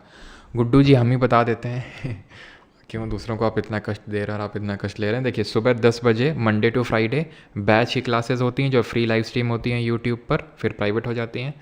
और मंडे वेडनेसडे और फ्राइडे को एनटीपीसी क्लास होती है शाम को 6 बजे, ठीक है। कंप्यूटर की क्लास अभी जो मंडे वेडनेसडे फ्राइडे होती थी अब होगी ट्यूसडे थर्सडे और सैटरडे रात को 8:30 बजे, ठीक। ये है शेड्यूल। द मेन, और कंप्यूटर की क्लास मैं नहीं, अमन सर लेते हैं, बाकी सारी क्लास मैं लेता हूँ। The main focus of the first 5 year plan क्या है? सर्विस सेक्टर नहीं, एग्रीकल्चर सेक्टर यस, ठीक है। एग्रीकल्चर और इंडस्ट्रियल नहीं होगा, क्यों? क्योंकि इंडस्ट्रियल जो सेक्टर था वो सेकेंड 5 ईयर प्लान का गोल था, दूसरी पंचवर्षीय योजना का मुख्य गोल था। फर्स्ट 5 ईयर प्लान की जब हम बात करते हैं तो इसका टाइम पीरियड था 1951 से लेके 56, 1951 से 56 के बीच में। और ये ध्यान रखना है कि किस मॉडल पे बेस्ड था, हैरड डोमर मॉडल पे बेस्ड था। टारगेट हमने क्या रखा था यहाँ पर, हमने अचीव कितना किया? 2.1% का टारगेट रखा था, 3.6% अचीव किया हमने फर्स्ट 5 ईयर प्लान में। एक तो वो हमने जो दामोदर वैली कॉर्पोरेशन पढ़ा था वो भी स्टार्ट हुआ था, ये क्या बोलते हैं डैम्स वगैरह बनाना, जैसे नागार्जुन सागर बांध उसी टाइम पे बनाया गया था। और हमने IITs, पूछता है कि इंडियन इंस्टीट्यूट ऑफ टेक्नोलॉजीज कब स्टैब्लिश किया गया था, फर्स्ट 5 ईयर प्लान के टाइम पे। और एग्रीकल्चर पे फोकस रहा हमारा, ये चीज़ क्लियर है। इंडस्ट्रियल सेक्टर पे सेकंड 5 ईयर प्लान का वो था, इसका गोल था रैपिड इंडस्ट्रियल ग्रोथ। किसका? सेकंड 5 ईयर प्लान का, जिसका टारगेट था, गोल था 4.5% अचीव करना, अचीव किया 4.27%। बेस्ड था ये पीसी महालनोबिस मॉडल पे, पीसी महालनोबिस मॉडल पे बेस्ड था ये। और इसमें 3 स्टील प्लांट सेटअप किए गए थे, ध्यान से सुन लेना इसको। एक तो हमारा राउरकेला, कहाँ पे जरा बताना, और किसकी हेल्प से इसको एस्टैब्लिश किया था। दूसरा भिलाई, और तीसरा दुर्गापुर। किसकी हेल्प से किया था और कहाँ पे है? तो ये तो पता होगा, राउरकेला उड़ीसा में है, ठीक है, भिलाई छत्तीसगढ़ में है, और दुर्गा जी की पूजा अभी आपको पता है कल से हमारा स्टार्ट होने वाले हैं, है ना, नवरात्रि, और कल से दुर्गा पूजा धूमधाम से मनाया जाएगा वेस्ट बंगाल में। तो केला जो है हमने किसके साथ खाया? जर्मनी के साथ मिलके खाया केला, ऐसे याद रखना है। भिलाई पिलाई करी हमने किसकी? USA के। किसके साथ मिलके करी? USSR के साथ नहीं, रशिया के साथ मिलके करी। आपको पता है ये सोवियत यूनियन, आपके NTPC में ही सवाल बना है कि सोवियत यूनियन डिसइंटीग्रेट कब हुआ था, बताइए जल्दी से। वेस्ट बंगाल की बात करें तो दुर्गा जी की पूजा हमने किसके साथ करी? UK ब्रिटेन वालों के साथ करी थी। और ये डिसइंटीग्रेट होना कब स्टार्ट हुआ था? 1990s में, ठीक है, डिसइंटीग्रेट, जिसके बाद ये आपके रशिया और ये सब यूक्रेन वगैरह निकल के आए। The first amendment to the constitution of India was made on, Bharat में संविधान में पहला, हाँ पहले तो इसराइल कर लिया हाँ आजकल कर तो इसराइल ही रहा है, ठीक है। NTPC में जो आया था वो 1990 ऑप्शन में था, इसलिए मैंने यहाँ पे 1990 बताया, ठीक है। तो इसराइल अभी ऐसा मुझे लग रहा है, आभास हो रहा है कि ईरान अब अगला टारगेट है रथ जो है अभी ईरान का, इसराइल का ईरान की तरफ मुड़ने वाला, बिकॉज ईरान ने अभी एयर स्ट्राइक्स करी हैं इसराइल के ऊपर। द फर्स्ट, अच्छा इसराइल की पार्लियामेंट को क्या बोलते हैं? द फर्स्ट अमेंडमेंट कब हुआ था? 1951 में हुआ था, 1951 में हुआ था ये, ठीक है। कब हुआ था, अगर स्पेसिफिक डेट पूछ ले तो 18 जून को हुआ था। इसने क्या क्या किया था, इसने एक काम किया था, एक शेड्यूल जोड़ा था, 9th शेड्यूल। एक काम नहीं हुए थे, मल्टीपल काम हुए थे। जैसे आर्टिकल 15 में कुछ चेंज किया था, आर्टिकल 19 में कुछ चेंज किया था, बट इंपॉर्टेंट जो चीज़ हुई थी that was 9th schedule add किया था। और इसमें ये बोला था कि हम इसमें कुछ भी ऐड कर देंगे ना तो वो it would be beyond judicial review. और इस चीज़ को इम्प्लीमेंट करने के लिए उसने आर्टिकल 31A और आर्टिकल 31B को कॉन्स्टिट्यूशन में इंसर्ट किया कि अगर हम कुछ भी नवी अनुसूची में डाल देंगे it will be beyond judicial review. उस पर जो हमारी न्यायपालिका है वो कुछ समीक्षा कर ही नहीं सकती है। जुडिशियल रिव्यू का कॉन्सेप्ट हमने किस कंट्री के कॉन्स्टिट्यूशन से बोरो किया ये आप कमेंट में बताएंगे। प्लस 9th शेड्यूल से ही ज़मींदारी के जो लॉज हैं उसको अबॉलिश किया गया था। ज़मींदारी लॉज को एबॉलिश किया गया था। और लगे हाथ आप ये भी बता देंगे कि जो 10th शेड्यूल है 10वीं अनुसूची है उसको हमने किससे जोड़ा था। 10th शेड्यूल को किससे जोड़ा था, तो 10th शेड्यूल को जोड़ा था हमने 52nd कॉन्स्टिट्यूशनल अमेंडमेंट से, 52nd से, जो कब हुआ था 1985 में हुआ था। जो किसकी बात करता है, जो बात करता है एंटी डिफेक्शन लॉज की, दल बदल विरोधी कानून की। और 11th तो आप जानते ही हैं 73rd अमेंडमेंट ऑफ 1993। और 12th शेड्यूल जो म्यूनिसिपैलिटी यानी नगर पालिका की बात करता है, ये panchayat that is rural local bodies की बात करता है, ये 74th अमेंडमेंट 1993 से इसको ऐड किया गया था। क्वेश्चन मैंने क्या पूछा था आपसे, क्वेश्चन कुछ तो पूछा था मैंने, कुछ तो था यार, कुछ मैंने पूछा था कि कहाँ से लिया है, ऐसा कुछ ना, देखना पड़ेगा हमने क्या पूछा था, कमेंट देखने पड़ेंगे। हाँ जी, पता नहीं क्या पूछ लिया था मैंने। अमेंडमेंट वैसे कहाँ से लिया है, अच्छा मैंने एक पीछे चीज़ पूछी थी कि appointment of governors in centre by centre in state, तो वो हमने कनाडा से लिया था। अमेंडमेंट हमने कहाँ से लिया, साउथ अफ्रीका से लिया है, साउथ अफ्रीका, दक्षिण अफ्रीका से। किस पर्टिकुलर आर्टिकल में है, किस पार्ट में है, तो पार्ट नंबर 20 भाग नंबर 20 में संविधान में संशोधन के बारे में लिखा हुआ है। और अनुच्छेद नंबर 368 में 368 में पूरी प्रोसीजर दी गई हुई है। आर्टिकल 360 के अंडर कितने टाइप के अमेंडमेंट्स हैं, ये सारे क्वेश्चंस पूछे हुए हैं, कितने टाइप के अमेंडमेंट्स हैं इसके तहत। क्या कुछ तो पूछा था यार, चलो छोड़ो। Raja Ravi Varma was a famous, तो राजा रवि वर्मा क्या थे, पेंटर, पोएट, मैथमेटिशियन या फिर सिंगर। मैं आपके चैनल से अभी जुड़ा हूँ मेंस के लिए, PYQ या वन शॉट या FRB। हरीश शर्मा जी प्लीज़ आप सर्च करें गूगल पे CGL mains GK strategy Parmar SSC, video जो आएगा उसको देख लीजिए, सब कुछ बताया है वहाँ पे मैंने। हाँ, जुडिशियल रिव्यू पूछे थे। जुडिशियल रिव्यू और इंडिपेंडेंस ऑफ जुडिशरी ये दोनों US से लिए हैं, USA से लिए हैं। लेकिन अगर कभी गलती से पूछ ले इंटीग्रेटेड जुडिशरी कहाँ से लिया है, क्या इंटीग्रेटेड जुडिशरी, वो US से नहीं लिए हैं, क्योंकि वहाँ पे इंटीग्रेटेड जुडिशरी है ही नहीं। वहाँ की जुडिशरी में हायरार्की चलती है, हमारे यहाँ नहीं है। हमारे यहाँ सुप्रीम कोर्ट ने अगर कोई डिसीजन दिया तो वो सारे हाई कोर्ट, डिस्ट्रिक्ट कोर्ट सबको मानना होगा। ये कौन सा आर्टिकल बोलता, जरा ये भी बता दो कि जो सारे हमारे सबॉर्डिनेट कोर्ट हैं वो सुप्रीम कोर्ट को असिस्ट करते हैं उसके काम में, कौन सा आर्टिकल बोलता है। आर्टिकल 368 के तहत दो तरह के अमेंडमेंट होते हैं, एक तो स्पेशल मेजोरिटी और एक special majority plus ratification of at least half of the state. Simple majority वाले अमेंडमेंट को अमेंडमेंट अंडर आर्टिकल 368 डील नहीं किया जाता है। राजा रवि वर्मा एक फेमस पेंटर थे, ऑप्शन नंबर A। और अवनींद्र नाथ टैगोर को मत भूलिएगा, जिन्होंने क्या बनाया था, अवनींद्र नाथ टैगोर बंगाल पार्टीशन के टाइम पे इन्होंने क्या बनाया था, भारत माता का पोर्ट्रे बनाया था इन्होंने, भारत माता का पोर्ट्रे बनाया था इन्होंने। In which of the following does the river Godavari originates, तो किस स्टेट में गोदावरी नदी जो है उसका उद्गम होता है, MP, छत्तीसगढ़, महाराष्ट्र या फिर उड़ीसा। MTS वालों के लिए कोई प्लीज़, क्या इजराइल का पार्लियामेंट वो नेसेट हो जाएगा, नेसेट उसको बोलते हैं, इजराइल का पार्लियामेंट नेसेट होता है। जापान का पार्लियामेंट डाइट होता है, ठीक है। खैर, गोदावरी रिवर कहाँ से निकलती है, तो GT रोड करके पढ़े थे, GT त्र्यंबकेश्वर से निकलती है। और GT रोड किसने बनवाई थी, शेरशाह सूरी ने। उसमें बीच में ठहरने के लिए जो बनवाया तो उसको सराई बोलते हैं। कहाँ से कहाँ है, चिटगोंग बांग्लादेश से आपकी काबुल अफगानिस्तान। इंडिया में अगर बात करें कलकत्ता से अमृतसर, वही नेशनल हाईवे नंबर 1 है जिसको शेरशाह सूरी मार्ग बोलते हैं। सारी चीज़ें ध्यान रखना, जो भी ना समझ में आता हो कि ये तो यार ये पता ही नहीं हमें, तो उसको तुरंत लिख लो, ठीक है। त्र्यंबकेश्वर कहाँ पे पड़ता है, महाराष्ट्र में। और यहीं से अब ट्रिब्यूटरीज अभी बताई हैं मैंने आपको, गोदावरी की ट्रिब्यूटरीज बता दी हैं। और गोदावरी के बारे में और क्या है कि इसको दक्षिण गंगा के नाम से जानते हैं, वृद्ध गंगा के नाम से जानते हैं, साउथ इंडिया की सबसे बड़ी रिवर है। प्लस महाराष्ट्र से हमारी और एक रिवर निकलती है जिसको हम बोलते हैं कृष्णा रिवर, जो कि नासिक के पास जगह पड़ती है, कौन सी, महाबलेश्वर, वहाँ से निकलती है ये महाबलेश्वर, वहाँ से निकलती है कौन, कृष्णा रिवर। ठीक। कावेरी कहाँ से निकलती है, कावेरी कर्नाटक से निकलती है, कोगाडू डिस्ट्रिक्ट है कर्नाटका की, कावेरी निकलती है। ताल कावेरी नाम की जगह पड़ती है कोगाडू कर्नाटक में, ब्रह्मगिरी हिल्स, ब्रह्मगिरी की जो पहाड़ियाँ हैं वहाँ से। और कावेरी की ट्रिब्यूटरीज हमने कैसे याद करी थी, कावेरी की ट्रिब्यूटरीज हमने ऐसे याद करी थी कि जिस नदी के नाम में नी या ती दिख जाए, जैसे भवानी, काबिनी, हेमवती, अमरावती, ये सब कावेरी की हैं। लेकिन इंद्रवती जिसके नाम में ती है आखिर में, वो कावेरी की नहीं है, वो गोदावरी की है। बस ये ध्यान रखना है। In which state is the Nabakalebara festival associated. तो नवकलबेरा ये त्यौहार कहाँ, किस राज्य में मनाया जाता है, पश्चिम बंगाल, त्रिपुरा, सिक्किम या फिर उड़ीसा। नाम से भी हमें थोड़ा बहुत पता चल ही जाता है यूजुअली, ये उड़ीसा का त्यौहार है। Option number D. ये जगन्नाथ मंदिर मनाया जाता है, जहाँ जगन्नाथ, भगवान जगन्नाथ आपको पता है, जिनको कृष्ण जी या फिर विष्णु जी का अवतार माना जाता है।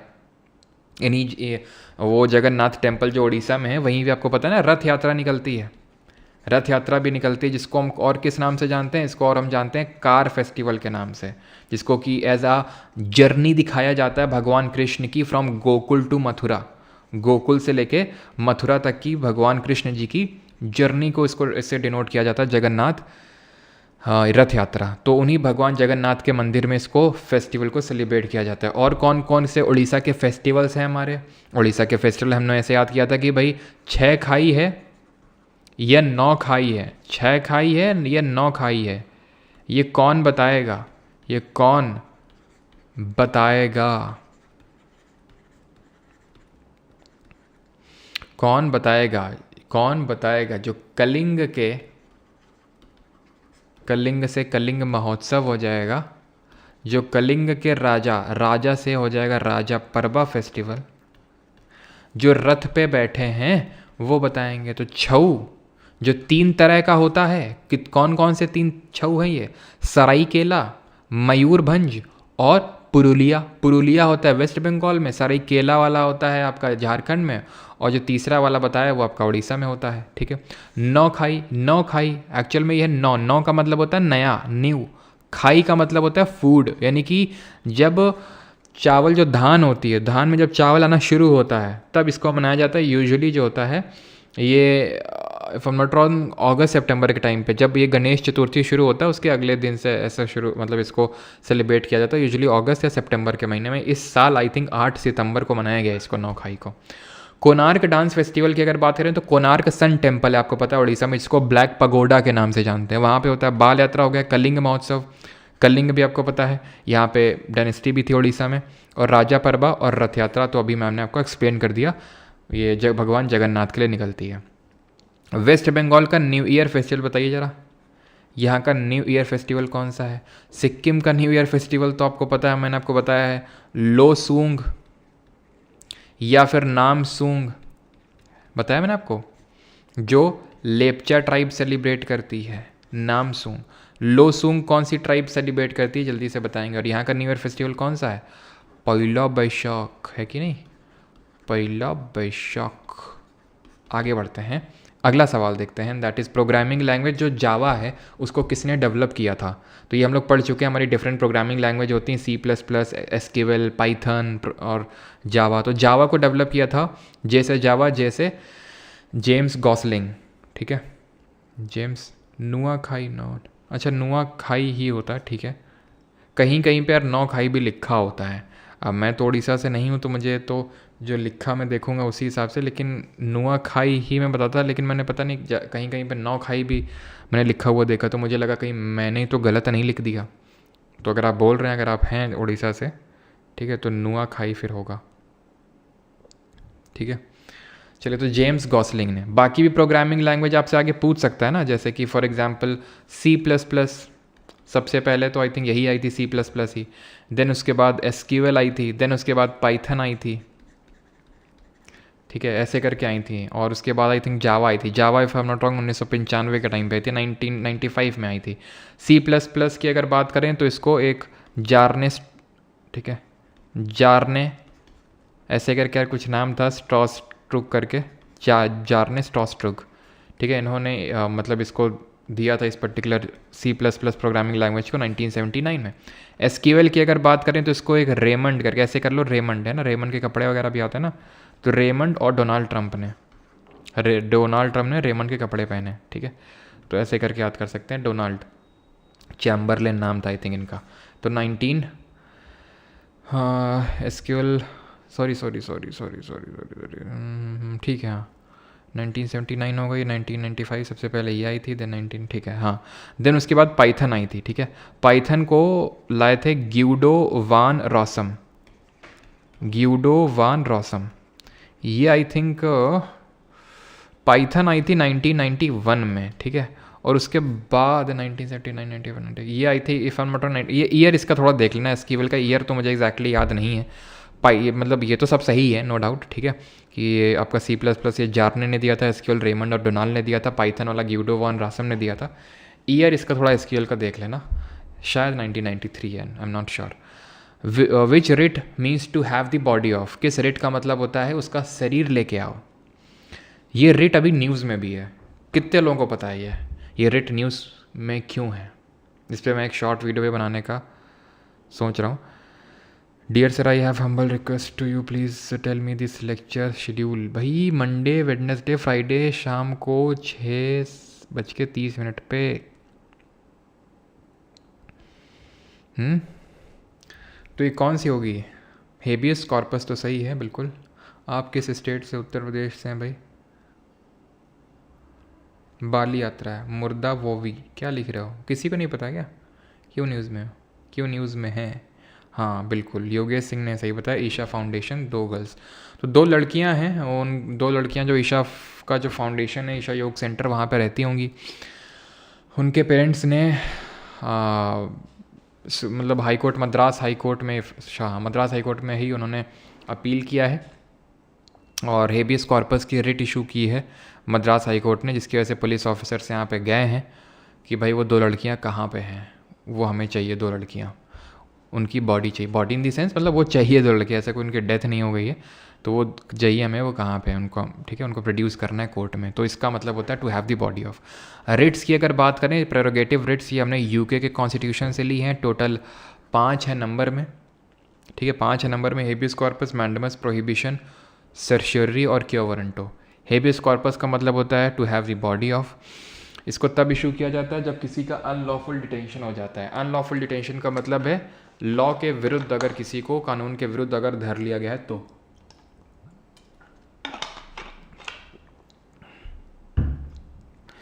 मैंडेमस का मतलब होता है वी कमांड। जब कोर्ट निर्देश देता है किसी गवर्नमेंट सर्वेंट को, जब वो अपना मैंडेटरी काम नहीं कर रहा है, जब वो अपना मैंडेटरी काम नहीं करता है कोई गवर्नमेंट सर्वेंट, तो उसके खिलाफ रिट इशू की जाती है। प्रोहिबिशन इसके बाद आता है। ऑर्डर में याद रखोगे तो ज़्यादा सही रहेगा, इसलिए मैं पहले प्रोहिबिशन बता रहा हूँ आपको। तो प्रोहिबिशन का मतलब होता है टू फॉरबिड। नाम से ही पता चल रहा, प्रोहिबिट करना, टू फॉरबिड, मना करना किसी को। कौन किसको मना कर रहा है? तो जो हायर कोर्ट होता है, हाई कोर्ट नहीं बोल रहा हूँ मैं हायर कोर्ट बोल रहा हूँ। तो हायर कोर्ट लोअर कोर्ट को बोल सकता है कि भाई अपनी औकात में रहो, तुम अपने जुरिस्डिक्शन में रहो, यानी उसको मना कर रहा है उसके जुरिस्डिक्शन से बाहर निकलने के लिए। सर्शरी का मतलब होता है to be certified of, to be certified of, ये सर्शरी होता है। और ये तब इशू की जाती है by the higher court to the lower court, जब वो अपने औकात से बाहर निकल चुका है। तो उसने जो भी डिसीजन सुनाया है लोअर कोर्ट ने उस मैटर पे, तो उसको क्वैश करेगा, ख़त्म करेगा, प्लस उसको अपने अंडर में लेगा। और क्यों वारंटो का मतलब होता है क्यों बैठे हो, बाय व्हाट अथॉरिटी ऑफ, यानी कि जब कोई पब्लिक ऑफिस को कोई होल्ड कर रहा है जिसके लिए वो एलिजिबल नहीं है, ठीक है, जिसके लिए वो एलिजिबल नहीं है, तो उसके खिलाफ इसको इशू किया जाता है कि भाई आपको किसने अथॉरिटी दी यहाँ पे बैठने के लिए, तो उसके खिलाफ क्यों वारंटो। ठीक है, तो 5 रिट हमने लिए। और ये रिट कौन इशू करता है? ये रिट इशू करने का काम देश के सुप्रीम कोर्ट यानी सर्वोच्च न्यायालय या फिर हाई कोर्ट यानी उच्च न्यायालय का है, और कोई रिट इशू नहीं कर सकता है। कर सकता है लेकिन वो उसको पार्लियामेंट ऑथराइज करेगा तभी कर सकता है। अगर पार्लियामेंट ने ऑथराइज किया तो सुप्रीम कोर्ट करता है under article 32 of the constitution, high court करता है under article 226 of the constitution. अंतर क्या होता है दोनों में? अंतर ये होता है कि एक फंडामेंटल राइट है, मौलिक अधिकार है, इसलिए सुप्रीम कोर्ट इसको इशू करने से मना नहीं कर सकता है कभी। Supreme Court can not refuse. ये फंडामेंटल राइट नहीं है तो इसलिए उसको रिफ्यूज कर सकता है हाई कोर्ट रिट इशू करने से। हाई कोर्ट का जो रिट जुरिस्डिक्शन है वो वाइडर है, वाइड है, चौड़ा है। क्यों चौड़ा है, क्यों ज़्यादा है? क्योंकि हाई कोर्ट लीगल राइट्स, विधिक अधिकार को भी एनफोर्स करने के लिए इसको इशू कर सकता है रिट को, लेकिन सुप्रीम कोर्ट से फंडामेंटल राइट का जब हनन होता है तो ही रिट को इशू कर सकता है बस। और high court legal plus fundamental right दोनों को, इसलिए इसका रिट जुरिस्डिक्शन वाइड है, चौड़ा है। हु बिल्ट सांची स्तूपा को निर्माण किसने करवाया था? अशोक ने, चाणक्य ने, बिंदुसार ने, फिर चंद्रगुप्त ने। तो हम जानते हैं सांची स्तूपा है कहाँ पे, यहाँ पे कौन सा फेस्टिवल सेलिब्रेट किया जाता है, क्यों सेलिब्रेट किया जाता है, कौन से रुपया के नोट में हमें सांची स्तूपा देखने को मिलता है। तो अशोक पहला सबसे पुराना स्तूपा है। स्तूपा किस चीज़ को, भगवान बुद्ध जी की लाइफ को डिनोट करता है। तो ये है मध्य प्रदेश में। फेस्टिवल कौन सा है? फेस्टिवल है चेतियागिरी विहार फेस्टिवल। चेतियागिरी विहार फेस्टिवल किस लिए मनाया जाता है? तो यहाँ पे बुद्ध जी के 2 डिसाइपल्स हैं, उनका नाम है महामोगल्लेना और सरीपुत्ता। इन दोनों लोगों के रेलिक्स को वर्शिप करने के लिए सेलिब्रेट किया जाता है। और कौन से रुपये के नोट में, कौन सा रुपये का नोट है ये? है 200 रुपये का नोट है ये। आपके लिए जाके सांची स्तूपा में अभी दोपहर में भाग के फ्लाइट कराई थी MP की, भाग के गया, फ़ोटो खींच के लाया, लेकिन तुम में से कभी कोई अप्रिशिएट नहीं करेगा इस चीज़ को, है ना? बोलोगे झूठ बोल रहे हैं सर, है ना? अभी गया था तुरंत में, बैच की क्लास ख़त्म करने के बाद तुरंत 200 का नोट पकड़ा और देखो एकदम HD में लिए जाके वहाँ पे, सो दैट तुम लोग क्लियरली देख सको एक एक चीज़, सो दैट मैं तुम्हें बता सकूँ कि ये जो गेटवे हैं इनको बोलते हैं तोराना, गेटवेज को। सो दैट मैं तुम्हें बता सकूं कि ये जो हेमिस्फेरिकल डोम टाइप दिख रहा है इसको बोलते हैं अंड, ठीक है, अंड। ये जो आप देख पा रहे हैं ये है हर्मिका, और ये जो आप देख पा रहे हैं ऊपर ये है छत्र। ये जो आप देख पा रहे हैं ये, इसको बोलते हैं वेदिका। और ये जहाँ पे मतलब ये अंदर वाला जो हिस्सा है यानी वेदिका और अंडा के बीच में जहाँ पे आप चलेंगे, इसको बोलते हैं मेधी, प्रदक्षिणा पथ है ये, समझिए आप। 4 इसमें पिलर्स हैं स्तूपा, इसमें सांची स्तूपा में। एक गिर गया है तो 3 यहाँ पे देखने को मिले, एक गिरी हुई हालत में मिला था, ठीक है, जब इसको डिस्कवर किया गया था। ठीक, आपको बताना है, बहुत अच्छी फोटो है सर 500 का भी दिखा दूँ, बताना चाहिए था ना पहले, तो 500 का भी उसमें करता है। तो यहाँ पे कौन सा रुपये का नोट हो जाएगा? 200। और 50 रुपये के नोट में किस, क्या जरा बताना, 50 रुपये के नोट में और 100 रुपये के नोट में क्या बना हुआ है? और स्तूपा भगवान बुद्ध जी की डेथ को सिंबलाइज करता है, जिसको कि हम भगवान बुद्ध जी के डेथ को क्या बोलते हैं? महापरिनिर्वाण। कहाँ हुई थी बुद्ध जी की डेथ, जरा बताएंगे। 50 रुपये की नोट में बना हुआ है हम्पी विद चैरियट, कहाँ पे है हम्पी। और 100 रुपये के नोट बना हुआ है रानी की वाव, कहाँ पे? गुजरात का जो पालीटाना डिस्ट्रिक्ट है वहाँ पे है रानी की वाव। और हम्पी कहाँ पे है? कर्नाटक में। हम्पी किसकी कैपिटल थी? विजयनगर एम्पायर की कैपिटल थी। सांची स्तूपा की तो बात कर ली हमने, जरा कमेंट में आप बताएंगे कि इंडिया में सबसे पुराना स्तूपा कौन सा है, ओल्डेस्ट स्तूपा कौन सा है इंडिया में, और कौन सा स्तूपा है जो सिलेंड्रिकल शेप में है इंडिया में, सिलेंड्रिकल शेप में है। तो ओल्डेस्ट की अगर हम बात, सॉरी ओल्डेस्ट तो यार सांची वाला ही होगा, मैं लार्जेस्ट पूछना चाह रहा हूँ आपसे। ओल्डेस्ट तो मैंने आपको बता ही दिया है, सांची है। लार्जेस्ट कौन सा है? तो लार्जेस्ट ध्यान रखना है ये केसरिया स्तूपा है। कहाँ पे है ये? बिहार में है। और अगर सिलेंड्रिकल शेप में पूछेगा ये धामेक स्तूपा है। कहाँ पे है ये? वहीं पे है जहाँ भगवान बुद्ध जी को ज्ञान की प्राप्ति हुई थी, वहीं पे ये। और यहाँ पे अगर डेथ की बात करें, महापरिनिर्वाण, तो ये हुआ था कुशीनारा में या फिर कुशीनगर में, ठीक है। लुम्बिनी नेपाल में जन्म हुआ था। और बोध गया जो कि एक हमारा पीपल का पेड़ है, उसके नीचे इनको ज्ञान की प्राप्ति हुई थी। और अपना पहला सरमन, पहला उपदेश कहाँ पे दिया था? सारनाथ में, जहाँ पे आपको धामेक स्तूपा देखने को मिलेगा, सारनाथ। वैसे सबसे बड़ा स्तूपा बोरोबुडुर है, कहाँ पे? इंडोनेशिया में, लेकिन इंडिया में बात करूँ तो केसरिया, ठीक है। और शांति स्तूपा कहाँ पे? सफ़ेद सफ़ेद, बड़ा अच्छा लगता है देखने में, कहाँ पे? जल्दी से बताओ। How many members are nominated by the president of Indian Lok Sabha from the Anglo Indian community? तो ये हाउ मेनी मेंबर्स आर नहीं, वर हो जाएगा अभी है, क्योंकि ये पास्ट की बात हो चुकी है, आपको बता चुका हूँ। 2 को नॉमिनेट करता था, लेकिन इसको किस अमेंडमेंट से हटा दिया गया है, जल्दी से बताएंगे कमेंट में। और राज्यसभा में कितने मेंबर्स को नॉमिनेट करता है? तो शांति स्तूपा की अगर बात करेंगे तो ये लद्दाख में है। अच्छा, किस मोनास्ट्री को हम golden temple of south India के नाम से जानते हैं? Golden temple of south India के नाम से जानते हैं, जल्दी से। तो ये हम जानते हैं कौन सी है? बाइलाकुप्पे में, कर्नाटक में, बाइलाकुप्पे कर्नाटक में नेम ड्रोलिंग मोनास्ट्री है, ठीक है, नेम ड्रोलिंग मोनास्ट्री, ठीक है। तो 2 मेंबर्स को नॉमिनेट करता था, लेकिन इसको हमने 104th अमेंडमेंट से क्या कर दिया? हटा दिया अभी। अगला क्वेश्चन है, और बाकी आपको पता है राज्यसभा में 12 मेंबर्स को नॉमिनेट करता है, किसमें? लिसैस, literature science art social service में, ठीक है। When was the Hindustan Republican Association formed? कब बनी थी ये HRA? तो HRA का गठन हुआ था 1924 में, 1920 में, 1920 में बनी थी, 1920 में बनी थी CPI, communist party of India. कहाँ पे बनी थी? ताशकंद उज़्बेकिस्तान में बनी थी ये, ठीक है, ताशकंद उज़्बेकिस्तान में। लेकिन फॉर्मलाइज 1925 में कानपुर में हुई थी ये, ठीक है, कानपुर में फॉर्मलाइज हुई थी, और कानपुर में ही बनी थी HRA, 1924 में ही कानपुर में बनी थी ये। और इसने लीड किया था आपका काकोरी, जो ट्रेन इंसिडेंट है उसको, ठीक है। इसको काकोरी ट्रेन रॉबरी के नाम से जानते हैं, लेकिन यूपी गवर्नमेंट ने इसका नाम चेंज करके काकोरी ट्रेन इंसिडेंट कर दिया है। तो ये कब हुआ था? 1925 में, जिसके बाद कुछ लोगों को जेल हो गई, कुछ लोग भाग निकले, और कुछ लोगों को फांसी हो गई, मोस्टली लोगों को। तो उसके बाद ये डिसइंटीग्रेट हो गई। कौन फाउंडर था इसका? तो इसमें फाउंडर थे जैसे कि हमारे सचिन सान्याल हो गए,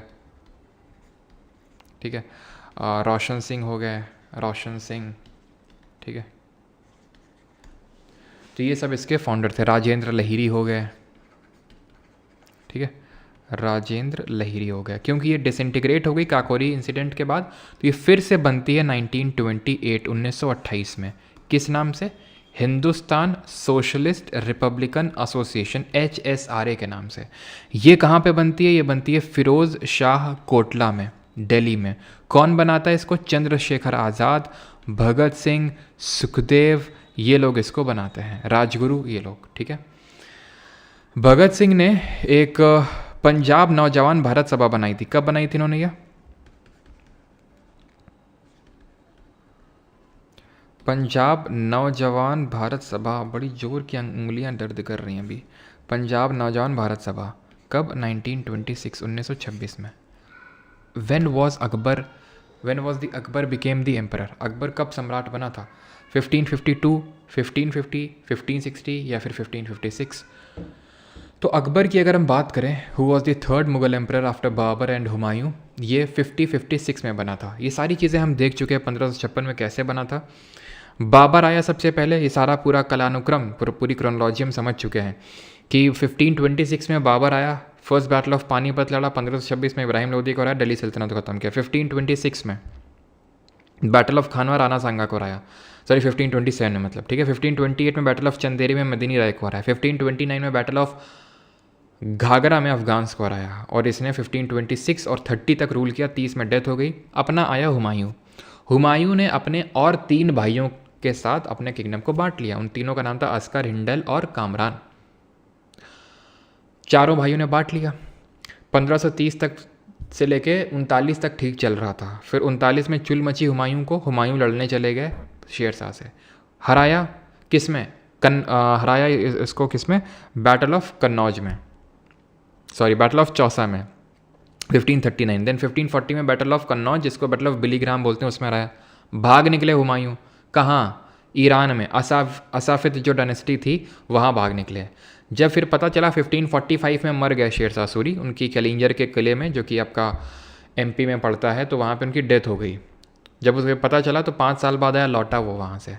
और सॉरी 10 साल बाद लगभग 1555 में वो आया यहाँ पे, लेकिन उसकी लाइब्रेरी की स्टेयर से गिरने की वजह से डेथ हो गई। और जब उसकी डेथ हो गई यहाँ पे तो 1556 में 1556 में 13 साल का अकबर, उसका भी जो बेटा था, वो आता है, सेकेंड बैटल ऑफ पानीपत लड़ता है, किसके साथ? हेमू की फोर्सेस के साथ। हेमचंद्र विक्रमादित्य लीड करता है उसकी अकबर की फोर्सेस को, बैरम खान, वो जीत जाता है, अकबर यहाँ से एम्पायर बन जाता है। तो 1556 में शुरू होता है, 1605 में ये मर जाता है, तो 1605 तक अकबर रहता है। अकबर का जो लास्ट एक्सपेडिशन था, पहला तो सेकेंड बैटल ऑफ पानीपत सभी को पता है, लास्ट कौन सा था? तो लास्ट था 1601 में, जो खंडेश में इसने आक्रमण किया था, और खंडेश जो साउथ इंडिया में है उसको ऑक्यूपाई कर लिया था। इसी ने ही साउथ इंडिया के एक्सपेडिशन स्टार्ट किए थे। फिर जहांगीर, शाहजहां एंड देन औरंगजेब ने वो सब जो बीजापुर और गोलकोंडा, इन सबको अपने अंडर में ला लिया था। हेपेटाइटिस ए किसकी वजह से होता है? मच्छर के काटने की वजह से, बैक्टीरिया की वजह से, वायरस की वजह से, या फिर प्रोटोजोआ की वजह से होता है। तो हेपेटाइटिस के बारे में हम पढ़ चुके हैं कि एक वायरल बीमारी है। हेपेटाइटिस ए, बी, सी इस तरह से होती हैं। और वो ए, बी, सी क्यों लेटर्स लिखते हैं कि मोड ऑफ ट्रांसमिशन क्या है उसके बेसिस पे, ठीक है। तो ये होता है आपका वायरल बीमारी है। किसको अफेक्ट करता है? इट अफेक्ट योर लिवर, जो कि लार्जेस्ट ग्लैंड है ह्यूमन बॉडी का। और हेपेटाइटिस ए के लिए अभी हमने एक हैवी श्योर करके वैक्सीन बनाई है, जो कि हम इंडिया की पहली इंडिजिनसली मेड वैक्सीन है। मस्कीटो बाइट, 2 मस्कीटो के नाम पता होने चाहिए। तो फीमेल एनोफिलीज है, जो कौन सा फैलाता है जरा बताएंगे बीमारी, और एक फीमेल एडीज एजिप्टी है। एडीज एजिप्टी है, क्या सिर्फ यही है? नहीं, कुछ और भी हैं, जैसे कि मस्कीटो तो नहीं बोलेंगे, सैंड फ्लाई से क्या फैलता है जरा बताना, सैंड फ्लाई से क्या फैलता है, और सेसे फ्लाई से क्या फैलता है? तो एनोफिलीज, फीमेल एनोफिलीज से तो मलेरिया फैलता है, जो कि एक प्रोटोजोआ की वजह से होने वाला प्रोटोजोआ पैथोजन है, जिसकी वजह से बीमारी होती है। प्रोटोजोआ कौन सा होता है इसमें? Aedes aegypti, female Aedes aegypti dengue को फैलाता है, फिर डेंगू जिसको बोलते हैं, वायरस की वजह से होने वाली बीमारी है। लेकिन वायरस खुद तो चल के जाएगा नहीं, तो ये एडीज एजिप्टी बोलता है कोई दिक्कत वाली बात नहीं है, हम लेके दूसरे को दे आएंगे। डेंगू हो गया, चिकनगुनिया हो गया, ये सब यही फैलाते हैं। सैंड फ्लाई, ये काला आज़ार, काला आज़ार जो डिजीज़ है ये किस प्रोटोजोआ की वजह से होती है। और सेसे फ्लाइज जो है ये स्लीपिंग सिकनेस जो डिजीज़ है उसको फैलाते हैं। ये स्लीपिंग सिकनेस ये सब प्रोटोजोआ की वजह से होती हैं। कौन? मलेरिया प्रोटोजोआ है, काला आज़ार प्रोटोजोआ है, स्लीपिंग सिकनेस प्रोटोजोआ है। मलेरिया जो है प्लाज्मोडियम, जिसमें कौन सा मोड ऑफ एसेक्सुअल रिप्रोडक्शन होता है? Multiple fission. काला आज़ार जो होता है ये क्या प्रोटोजोआ है ना, तो स्लीपिंग सिकनेस का तो हो जाएगा ट्रिपैनोसोमा, ट्रिपैनोसोमा। और बच गया दूसरा लेशमैनिया जो प्रोटोजोआ होता है, जिसमें बाइनरी फिजन करके एसेक्सुअल रिप्रोडक्शन होता है एक पूरा एक सिमेट्री के अलोंग, तो वो फैलाता है काला आज़ार। काला आज़ार में क्या होता है? इसमें एनलार्ज डिस्प्लीन हो जाता है, यानी कि जो पेट हो जाता है वो बड़ सा जाता है छोटे बच्चों का, और काला पड़ जाता है शरीर, इसलिए काला आज़ार, ठीक है। मलेरिया डे कब मनाते हैं जरा ये बताने हैं। Which industry use as limestone as raw material, कौन सा इंडस्ट्री है जो लाइमस्टोन को एज अ कच्चे माल के रूप में चूना पत्थर का उपयोग करता है? लाइमस्टोन क्या होता है? लाइमस्टोन होता है वही जो मार्बल होता है, वही जो चौक होता है, क्या होता है? Calcium carbonate, CaCO3। पूरी रिएक्शन आपको पढ़ाया था अगर आपको याद हो। ये होता है क्विक लाइम, ये CO2 कार्बन डाइऑक्साइड, मिलते हैं दोनों, क्या होता है? मिलते हैं दोनों, तो मिलते हैं दोनों, तो सॉरी क्या बोल रहा हूँ मैं, ठीक है। H2O तो क्या होता है? कैल्शियम हाइड्रोक्साइड, CaOH का होल ट्वाइस, इसको क्या बोलते हैं? बुझा हुआ चूना, दैट इज स्लेग्ड लाइम। इसको हम वाइट वॉशिंग ऑफ वॉल्स में यूज़ करते हैं, इसको लगा देते हैं वॉल्स में, CO2 जो एटमॉस्फेयर में प्रेजेंट होता है वो मिल के कैल्शियम कार्बोनेट बना देता है। ये एक कॉम्बिनेशन रिएक्शन होती है। कॉम्बिनेशन रिएक्शन एंडोथर्मिक होती है, एक्सोथर्मिक होती है, ऊष्माक्षेपी होती है, फिर ऊष्माशोषी होती है। अभिक्रिया ये आपको बताना है। तो कैल्शियम कार्बोनेट ही लाइमस्टोन मार्बल है, चौक होता है। इसको सीमेंट बनाने के लिए इस्तेमाल में लिया जाता है। प्लस अगर सॉइल में बहुत ही एसिडिटी बढ़ जाती है, सॉइल में बहुत ही एसिडिटी बढ़ जाती है तो वहाँ पे भी यूज़ करते हैं, यानी कि it is use to neutralise acidic soil, neutralise acidic soil. और अगर बेसिक सॉइल है तो उसको न्यूट्रलाइज करने के लिए किसका यूज़ करते हैं? अगर मेरी सॉइल में बहुत ज़्यादा नमक का कंटेंट एकदम बढ़ गया, बेसिक वगैरह हो गई बहुत ज़्यादा, तो हम यूज़ करते हैं जिप्सम का।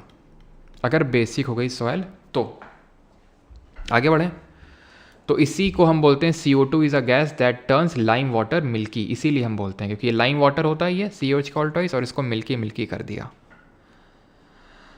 हाँ जी, एंडो एक्सो लीचिंग, लीचिंग क्या, लीचिंग मैं नहीं समझा, लीचिंग क्या लिख रहा हो?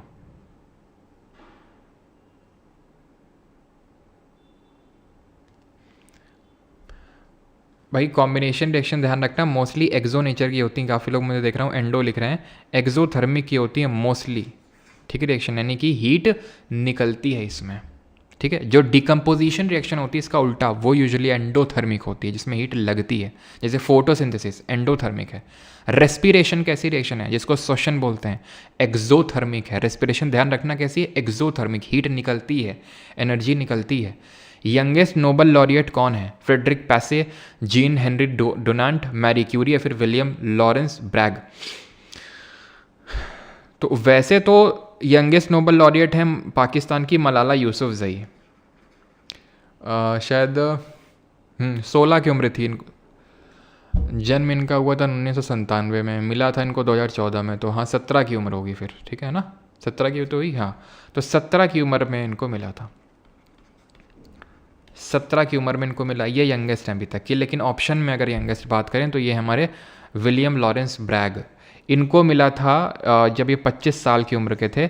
क्यों मिला था इनको, for the analysis of crystals, crystal का जो स्ट्रक्चर है, analysis of crystal structure, X ray का यूज़ करके, एक्सरे का यूज़ करके क्रिस्टल स्ट्रक्चर को पता लगाया था। और जो एक्सरे की खोज करी थी जिन्होंने, वो नोबेल के पहले रेसिपिएंट थे, पहला नोबेल पुरस्कार एक्सरे के खोज करने वाले भाई साहब को ही मिला था। मैरी क्यूरी की बात करें तो इनको 36 साल की उम्र में मिला था, और पहली विमेन, पहली महिला बनी जिनको कि नोबेल प्राप्त हुआ। इनको जो नोबेल मिला इनके हस्बैंड पीर क्यूरी और हेनरी बैक्यूरेल के साथ मिला था, यानी पीर क्यूरी जो इनके हस्बैंड थे और हेनरी बैक्यूरेल जिन्होंने रेडियो एक्टिविटी, रेडियो धर्मता की खोज करी थी। हेनरी बैक्यूरेल के नाम पे ही आपको पता है रेडियो एक्टिविटी की जो यूनिट है वो बैक्यूरेल जी के नाम पे ही है, इसीलिए है। और इन्होंने किस रेडियो एक्टिव एलिमेंट की डिस्कवरी करी थी आपको बताना है। एक्सरे की खोज करी थी विलियम रॉन्टजन ने, विलियम रॉन्टजन ने करी थी। और इनको क्या बोलते हैं, जो ये हमारे आइंस्टाइन जी हैं, इनको कब नोबेल मिला था। और मलाला यूसुफजई को जो मिला था 2014 में, ये अकेले नहीं मिला था, इनको कैलाश सत्यार्थी जी के साथ, जो इंडिया के हैं कैलाश सत्यार्थी, उनके साथ मिला था। और आइंस्टाइन जी की बात करेंगे तो 1921 में मिला था। किसके लिए, थ्योरी ऑफ रिलेटिविटी के लिए नहीं, फोटो इलेक्ट्रिक इफेक्ट के लिए मिला था। ये चीज़ ध्यान रखना है, फोटो इलेक्ट्रिक इफेक्ट के लिए मिला था, ठीक है। और कुछ तो नहीं है। बाकी ये चीज़ ध्यान रखेंगे इसमें कि नोबेल प्राइज़ इनको कब मिला था, तो 1901 में मिला था। और मैरी क्यूरी जी को आई थिंक 1903 में मिला था, ठीक है, 1903 में मिला था, 1903 में, 36 साल की उम्र थी इनकी। क्लियर। पीस वाला क्या, हाँ पीस के लिए मिला था। और पीस वाला जो होता है ना, आपको ये पता होगा आई थिंक बात, कि जो पीस वाला होता है वो नॉर्वे देता है। बाकी सारे नोबेल फिजिक्स, मतलब जो आपका होता है मेडिसिन वाला, फिजिक्स वाला, ठीक है, केमिस्ट्री के, ये सब जो होते हैं, मैथमेटिक्स तो अब मैं आपको पता है मिलता नहीं, मैथमेटिक्स का नोबेल एबल प्राइज़ को बोलते हैं, तो उसमें तो मिलता नहीं। बाकी जो नोबेल होते हैं वो सब स्वीडन देता है, लेकिन पीस वाला नॉर्वे देता है ना। नॉर्वे की कैपिटल क्या है, ओस्लो। इसको हम लैंड ऑफ मिडनाइट सन के नाम से भी जानते हैं, है ना। क्यों जानते हैं, उसका रीज़न आज हम लोगों ने ज्योग्राफी के लेक्चर में समझा था। वो is the father of the white revolution in India, Bharat में श्वेत क्रांति का जनक।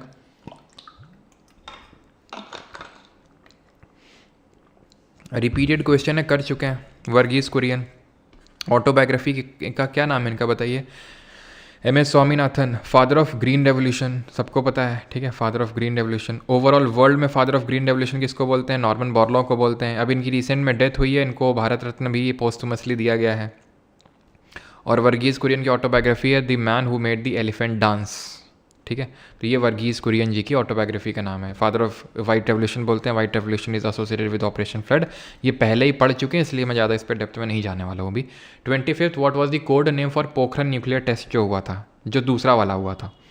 तो देखिए पोखरन न्यूक्लियर टेस्ट जो पहला हुआ था उसका नाम था स्माइलिंग बुद्धा, लाफिंग बुद्धा नहीं, स्माइलिंग बुद्धा होगा वो ऑपरेशन जो पहला वाला हुआ था, ठीक है, ये कब हुआ था ऑपरेशन पहला वाला? ये मई 1974 में, मई 1974 में इंदिरा गांधी जी इस समय प्रधानमंत्री हुआ करती थी, इंदिरा गांधी जी। और जो दूसरा वाला है इसमें टोटल 3 अंडरग्राउंड न्यूक्लियर टेस्ट किए गए थे, 3 अंडरग्राउंड टोटल किए गए थे मई 1998 में। दूसरा वाला पूछा है इसलिए बी ऑप्शन तो आंसर होगा नहीं, पहले वाला का होगा स्माइलिंग बुद्धा। ये ऑपरेशन शक्ति, ऑप्शन नंबर डी। टोटल 3 किए गए थे इसमें, और कब किए गए थे? मई 1998 में। और कौन थे इस समय? हमारे अटल बिहारी वाजपेयी। ठीक है, पोखरन कहाँ पे पड़ता है? पोखरन आपका ये टेस्ट रेंज है, पोखरन टेस्ट रेंज राजस्थान में।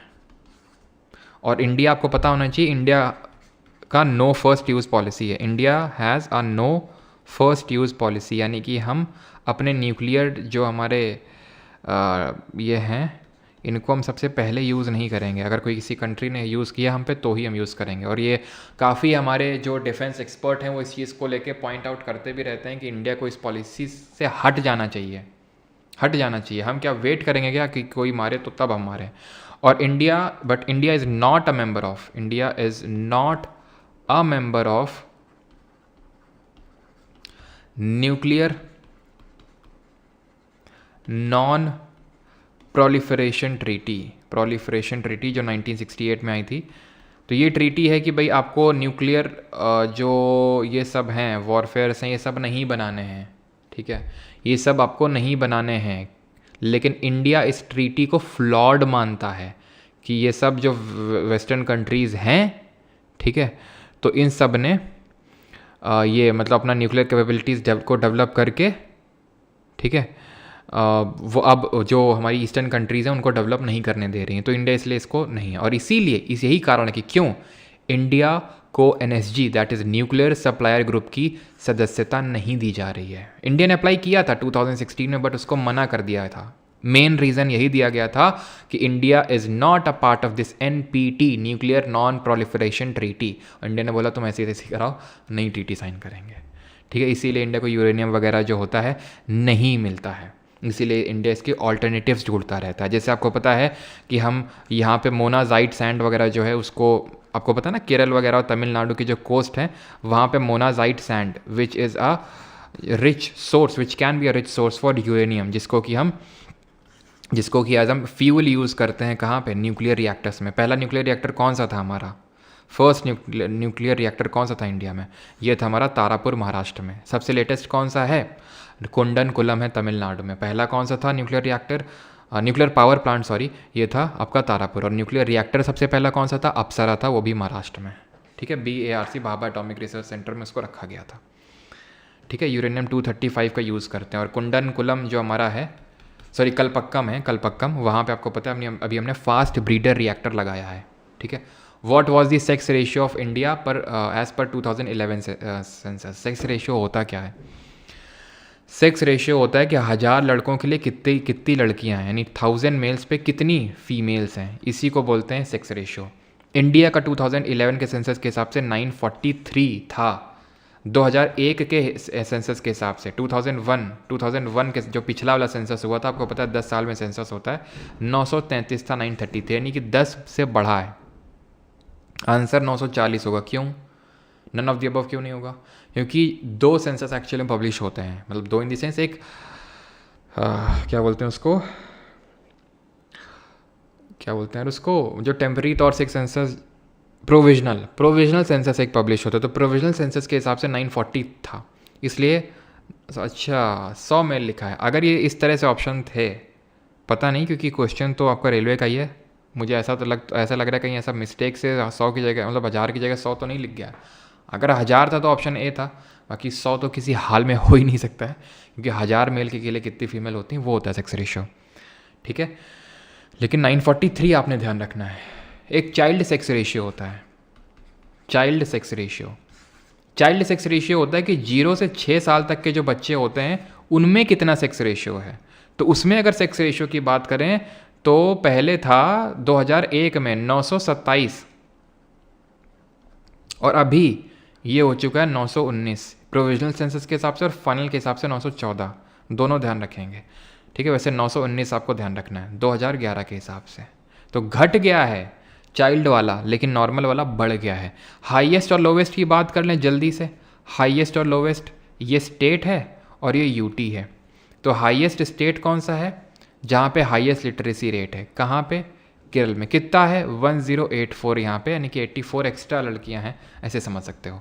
और हरियाणा में अगर बात करें सबसे लोवेस्ट है, कितना है? 879। यूटी की बात कर लें तो यूटी में हाईएस्ट है आपका पुडुचेरी का। पुडुचेरी कितना है? 1037, 1037। और लोवेस्ट की बात कर लें यूटी में तो ये लड़कियों का दमन होता है, दमन और दीव में। कितना है यहाँ पे? दमन और दीव में 618, बहुत ही कम है। सेकंड स्टेट अगर पूछ ले, वैसे तो सेकंड नंबर पे पुडुचेरी आता है, लेकिन अगर स्टेट पूछ ले सेकंड नंबर पे तो तमिलनाडु आता है, देन आंध्रा आता है। साउथ इंडिया का सेक्स रेशियो अच्छा खासा है। Eminent social reformer and women's education activist Pandita Ramabai Saraswati was a great scholar of, किसकी ग्रेट स्कॉलर थी? और इन्होंने एक एसोसिएशन भी बनाया था, अगर आप बता सकते हैं उसका नाम। तो ये ग्रेट स्कॉलर थी संस्कृत के, ऑप्शन नंबर सी। आर्य महिला समाज इन्होंने बनाया था। आर्य समाज किसने बनाया था जल्दी से बताना? इन्होंने तो आर्य महिला समाज बनाया था। और भारत स्त्री महामंडल किसने बनाया था? भारत स्त्री महामंडल, महामंडल एस से नाम शुरू होता है उनका। तो आर्य समाज बनाया था किसने? स्वामी दयानंद सरस्वती। सब देख चुके हैं इसलिए नहीं लिखने वाले हैं। स्वामी दयानंद सरस्वती 1875 बना था। गो बैक टू वेदास बोला था उन्होंने, वेदों की ओर लौटो। इंडिया फॉर इंडियंस, भारत भारतीयों के लिए ये स्टेटमेंट दिया था उन्होंने। सत्यार्थ प्रकाश किताब लिखी थी। मूल शंकर उनका ओरिजिनल नेम था। पहली यूनिट आर्य समाज की बनी थी कहाँ पे? बॉम्बे में। देन इसका हेडक्वार्टर जो शिफ्ट हो गया था वो लाहौर में शिफ्ट हो गया था। इन्होंने शुद्धि मूवमेंट चलाया था, जिसको प्योरिफिकेशन मूवमेंट बोलते हैं। वो हिंदू जो दूसरे धर्म में कन्वर्ट हो गए उनको वापस हिंदू धर्म में लाने के लिए ये बनाया गया था। ये बाद में आर्य समाज रेस्पॉन्सिविस्ट और नॉन रिस्पॉन्सिविस्ट में तब बाइफकेट हो गया था, बट गया था। आर्य समाज की अगर हम बात करेंगे तो ये जो चतुर्वर्ण सिस्टम होता है, जहाँ पे हमारे चारों यानी ब्राह्मण, क्षत्रिय, वैश्य और शूद्र जो ये हैं, इनको माना जाता है कि ये जन्म से डिसाइड नहीं होते हैं। ये आदमी के कर्म से कोई ब्राह्मण बनता है। जो ज्ञानी और जो त्यागी होता है वो ब्राह्मण बनता है। जो शौरवीरता दिखाता है वो क्षत्रिय होता है। तो वो चतुर्वर्ण सिस्टम में बिलीव करते थे हमारे मूल शंकर या फिर दयानंद सरस्वती जी। भारत श्री महामंडल बनाया था सरला देवी चौधरानी, सरला देवी चौधरानी जी ने। 28 in which year was the construction of Jama Masjid of Delhi completed? तो दिल्ली की जामा मस्जिद का निर्माण कब पूरा हुआ था? बनवाया किसने था ये हम देख चुके हैं। 1650 में शुरू हुआ था, 1656 में बन के कम्प्लीट हो गया था 1656 में।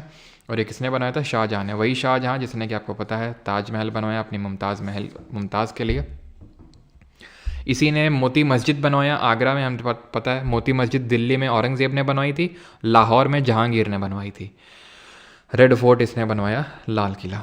Second last question, which is the fat storing tissue in our body? हमारे शरीर में वसा संग्रहित करने वाला ऊतक कौन सा है? एडिपोज टिश्यू है, एरियोलर है, एपिथीलियल है या फिर वस्कुलर टिश्यू है? ये आपको बताना है। डिलीट क्यों किया रघु शर्मा पूछ रहे हैं 3.2। कितनी बार बताना पड़ेगा भाई आप लोगों को, हैं? खैर, एडिपोज टिश्यू जो है ये फैट को स्टोर करता है। कनेक्टिव टिश्यू इसको हम बोलते हैं। ये जो एडिपोज टिश्यू है हमारी बॉडी को एक तो सबसे पहले इंसुलेशन प्रोवाइड करता है। इंसुलेशन कैसे? जैसे आपने देखा होगा जो लोग मोटे होते हैं, क्यों मोटे होते हैं? क्योंकि उनके एडिपोज टिश्यू ज़्यादा हैं, ज़्यादा फैट स्टोर कर रखा है उन्होंने, तो उनको गर्मी ज़्यादा, सर्दी ज़्यादा नहीं लगती है क्योंकि उनका चमड़ी मोटा है। एडिपोज टिश्यू की लेयर मोटी है तो जल्दी से हीट एस्केप नहीं होती बॉडी हीट उनकी, और गर्मी भी इसीलिए बहुत लगती है उनको। फिर इंसुलेशन प्लस कुशनिंग, उन लोगों को थोड़ा बहुत मारो। आपने देखा होगा जो मोटे लोग होते हैं काफ़ी, उनको थोड़ा सा नहीं, आपने देखते हुए क्लास वगैरह में, अगर आप या फिर हो सकता है आप खुद ही हो, तो मार पड़ती थी। ठीक है, जैसे मैं तो नहीं हूँ मोटा तो जैसे देखता था यार इसको इतनी मार पड़ रही लेकिन इसको कोई फर्क ही नहीं पड़ रहा है, आराम से मार खा रहा है ये तो, डंडे पे डंडा मारा जा रहा है, यहाँ पे ऊहा निकल आती है, उसको कुछ हो ही नहीं रहा है। तो अब समझ में आया भाई एडिपोज टिश्यू कुशनिंग भी प्रोवाइड करता था। ठीक है, एरियोलर टिश्यू जो है हमारे कनेक्टिव टिश्यू होते हैं, और ये लूज कनेक्टिव टिश्यू होते हैं, लूज कनेक्टिव टिश्यू। और एपिथेलियल टिश्यू हमारी पूरी बॉडी की कवरिंग प्रोवाइड करते हैं। जो स्किन होती है ना, स्किन, त्वचा, विच is the largest organ of the body. Largest gland तो लिवर होता है, ऑर्गन हमारा स्किन होता है। तो एपिथेलियल टिश्यू होते हैं स्किन में, जो पूरी हमारी बॉडी को एक आउटर कवरिंग देते हैं। वस्कुलर टिश्यू इसमें नहीं होते, प्लांट में होते हैं वस्कुलर टिश्यू, जैसे जो जाइलम होते हैं, जो फ्लोएम होते हैं, जाइलम किसका ट्रांसपोर्ट करते हैं, फ्लोएम किसका ट्रांसपोर्ट करते हैं, जल्दी से बताइए। प्लस कुछ और कनेक्टिव टिश्यू लिख रहा हूँ, जल्दी से बताना, ठीक है। टेंडन किसको कनेक्ट करते हैं, ठीक है। आप जो आपके टेंडन ही बता दो, दूसरा वाला अपने आप सही हो जाएगा आपका। तो मसल को बोन्स से कनेक्ट करने का काम करते हैं, MTB करके याद किया था हम लोगों ने, MTB है ना, ऐसे करके। और लिगामेंट किसको कनेक्ट करते हैं, तो लिगामेंट करते हैं बोन को बोन से connect. Blood fluid connective tissue होता है, लिम्फ होता है, ये सब हम पढ़ चुके हैं। कार्टिलेज के बारे में पढ़ चुके हैं, कार्टिलेज कहाँ कहाँ देखने को मिलता है बॉडी में, कार्टिलेज। तो यहाँ पे अगर बात करें तो जाइलम जल का ट्रांसपोर्ट करता है, यानी वाटर और मिनरल का ट्रांसपोर्ट करता है। कैसा होता है, वन वे होता है कि टू वे होता है ये। फ्लोएम जो है फल यानी कि फूड का ट्रांसपोर्ट करता है, ये वन वे होता है कि टू वे होता है। तो ध्यान रखना है, जो जाइलम होता है ये वन वे होता है, पानी नीचे से ऊपर ही जा सकता है, ऊपर से नीचे तो आएगा नहीं। और फ्लोएम जो है जहाँ जहाँ आपका खाना बनता है, ग्रीन पार्ट होता है, क्लोरोफिल होता है, वहाँ वहाँ फूड बनेगा, और कंडक्शन ये आपका टू वे होता है। जाइलम के टाइप क्या होते हैं, तो जाइलम के टाइप होते हैं tracheid, vessel, xylem parenchyma, xylem fiber. Xylem parenchyma और जाइलम फाइबर। जाइलम पैरेनकाइमा जो लिविंग होता है, इसको छोड़ के सारे डेड होते हैं। फ्लोएम की बात करें तो फ्लोएम में सीव ट्यूब कंपेनियन सेल्स ये होते हैं, ठीक है। किसमें, फ्लोएम में। फ्लोएम में क्या होते हैं, इसमें होते हैं सीव ट्यूब या फिर सीव प्लेट, कंपेनियन सेल। इसके प्रकार बता रहा हूँ मैं, कंपेनियन सेल, फ्लोएम फाइबर और फ्लोएम पैरेनकाइमा। पैरेनकाइमा और फाइबर दोनों में। यहाँ पे क्या है, यहाँ पे फाइबर जो डेड है इसको छोड़ के सारे लिविंग हैं फ्लोएम में, ठीक। कार्टिलेज आपका नाक की टिप पे, कान में रिंग ऑफ कार्टिलेज, जो ट्रैकिया जो जिसको कवर करके रखता है, यहाँ कार्टिलेज होता है, जो बहुत मुलायम भी नहीं होता, बहुत ठोस भी नहीं होता है। टक्सॉल क्या किस प्लांट में मिलता है, टक्सॉल, तो टक्सॉल एक मेडिसिनल प्लांट है जिसमें कि एंटी कैंसर जो प्रॉपर्टीज़ होती हैं वो देखने को मिलती हैं। और टक्सॉल जो है ये हमें हिमालय में पाया जाने वाला जो ईऊ का पेड़ होता है, ईऊ, ठीक है, उसमें होता है। पाइन जो है किस फाइलम से बिलोंग करता है, पाइन, चिर, ये किस फॉरेस्ट में देखने को मिलते हैं, नीम किस फॉरेस्ट में देखने को मिलता है, तो चिर, पाइन, सिडार, ये पहली बात तो देखने को मिलते हैं कॉनीफेरस जो फॉरेस्ट होते हैं, यानी कोन शेप्ड जो फॉरेस्ट होते हैं, जो ठंडे इलाकों में जहाँ बर्फबारी होती है वहाँ पे देखने को मिलते हैं। चिर, पाइन, सिडार, यानी कि जो सॉफ्ट वुड ट्रीज होते हैं ना, मुलायम लकड़ी वाले, वो देखने को मिलते हैं। प्लस ये किस फाइलम से बिलोंग करता है, तो कौन पीता है, देवदास पीते हैं। कहाँ पे जाके, जिम में जाके। तो जिम्नोस्पर्म, जिम में कौन जाता है, देवदास जाते हैं, वहाँ बैठ के पीते हैं। और जब पीते हैं तो क्या करते हैं, काएँ काएँ करते हैं। तो कायकास हो गया, पाइन हो गया, देवदार हो गया, चिर हो गया, सब जिम्नोस्पर्म से बिलोंग करते हैं, जो बुल्ला फैमिली से बिलोंग करते हैं। बुल्ला फैमिली मतलब नेकेड सीड, खुला रखते हैं ना अपने सीड को, इसलिए बुल्ला। और क्या पूछा था, नीम जो है किस फॉरेस्ट में होती है, तो ट्रॉपिकल डेसिडुअस फॉरेस्ट, उष्णकटिबंधीय पर्णपाती वन। लेक्चर होता है ख़त्म। कितना स्कोर किया आपने ये जल्दी से कमेंट में बताइए, 30 में। बाकी तो सारी चीज़ें आपको पता ही है। नोट्स जो हैं जो हम लोग कर रहे हैं ये आपको मिल जाएंगे कहाँ पे, परमार एसएससी के टेलीग्राम चैनल पे, सॉरी परमार एकेडमी के एप्लीकेशन पे। ये जो मैं लिखवाया हूँ ये सारी चीज़ें, ये जो लिखा हुआ पीपीटी है ये आपको परमार एसएससी के टेलीग्राम पे मिल जाएगा, जिसका लिंक वीडियो के डिस्क्रिप्शन में दिया हुआ है। ठीक है कि नहीं ठीक है, बताइए जल्दी से। और ये अच्छी बात है कि आप इतने सारे लोग जो हैं जो लेक्चर के शुरू में आते हैं वो लेक्चर के आखिर तक बने रहते हैं। It is a very good thing, ठीक है।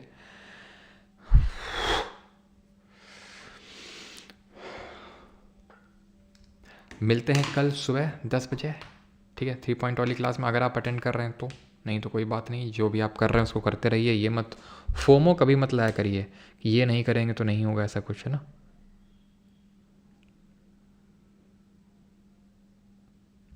सर आप मोटे हो तभी सामने नहीं आते हो, अच्छा।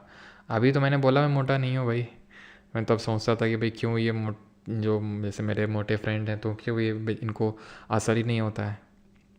ये तो एकदम सरासर झूठ है, मतलब बहुत बड़ा वाला सा है, ठीक है। मैं चाहता हूँ 1 मिलियन सून, यस यस यस 1 मिलियन सून। 20,000 बचे हमारे सब्सक्राइबर्स। इतना अच्छा पढ़ाते हैं इसीलिए। 200 रुपये भेजे आशीष कुमार ने। हेलो सर, मेरा MTS का 21 को है, समझ नहीं आ रहा क्या करूँ। SSC MTS में बहुत ही इररिलेवेंट क्वेश्चन पूछ रहा है, आपसे रिक्वेस्ट है sir please highly weightage topics बता दीजिए। PYQ पर एंड करंट अफेयर्स कितने यार करें। इररिलेवेंट कहाँ क्वेश्चन पूछ रहा है यार, जितना मैंने देखा है इररिलेवेंट नहीं है। जो चीज़ आपने पढ़ी उसको रिवाइज करिए, करंट अफेयर्स पे फोकस मत करिए, क्योंकि करंट अफेयर्स नहीं आ रहा है तो बहुत पुराना आ रहा है, ऐसा रिलेवेंट टाइप नहीं आ रहा है। बाकी मैं एनालाइज करके नहीं होगा तो एक वॉइस नोट आज टेलीग्राम पे मैं डाल दूंगा, परमार SSC टेलीग्राम पे, कि कैसा क्या करना है। वैसे ऐसा कुछ बहुत कुछ आपको चेंजेस करने की ज़रूरत नहीं है। जो आपने चीज़ें कर रखी हैं उसी को आप वो करना है, ठीक है, उसी को ही आप। अच्छा प्रोवोक कर रहे हैं, हाँ प्रोवोक कर रहा था वो। हाँ आज आपका मूड सही नहीं लग रहा, मतलब ऐसा क्या। चलो भाई, तो ठीक है, मैं तो टेलीग्राम पे डाल दूंगा, एक बार उसको सुन लेना, एक बार मैं देख के कैसा क्या है। बाकी तो आई थिंक मेरे हिसाब से उसी चीज़ को रिवाइज करिए बार बार, करंट अफेयर्स पे फोकस मत करिए, लास्ट टाइम में कोई उतना आउटपुट निकलेगा नहीं। चलिए, थैंक यू सभी को, मिलते हैं परसों एट द सेम टाइम। कल कंप्यूटर की क्लास होगी। Thank you. बाकी नोट्स का मैंने बता दिया, और बाकी PDF वगैरह भी है ना। Thank you. ऑल्टरनेट पे होता है क्लास आशीष यादव, ऑल्टरनेट पे ही होता है, ऑल्टरनेट पे ही रहेगा। हम केरल वालों भी हिंदी आपकी वजह से हिंदी सीख लिया। अच्छा साइमन जी, अच्छी बात है।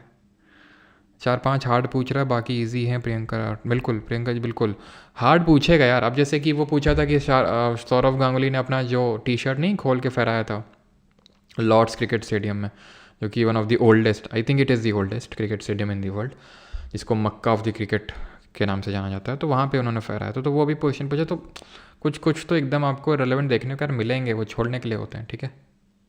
वेस्ट बंगाल में सप्लाई ऑफ नोट्स मिलेगा, बिल्कुल मिलेगा, ऑनलाइन भी मिलेगा, और यहाँ तक कि आपके बुक स्टॉल्स पे भी मिल जाएगा। धन्यवाद, थैंक यू।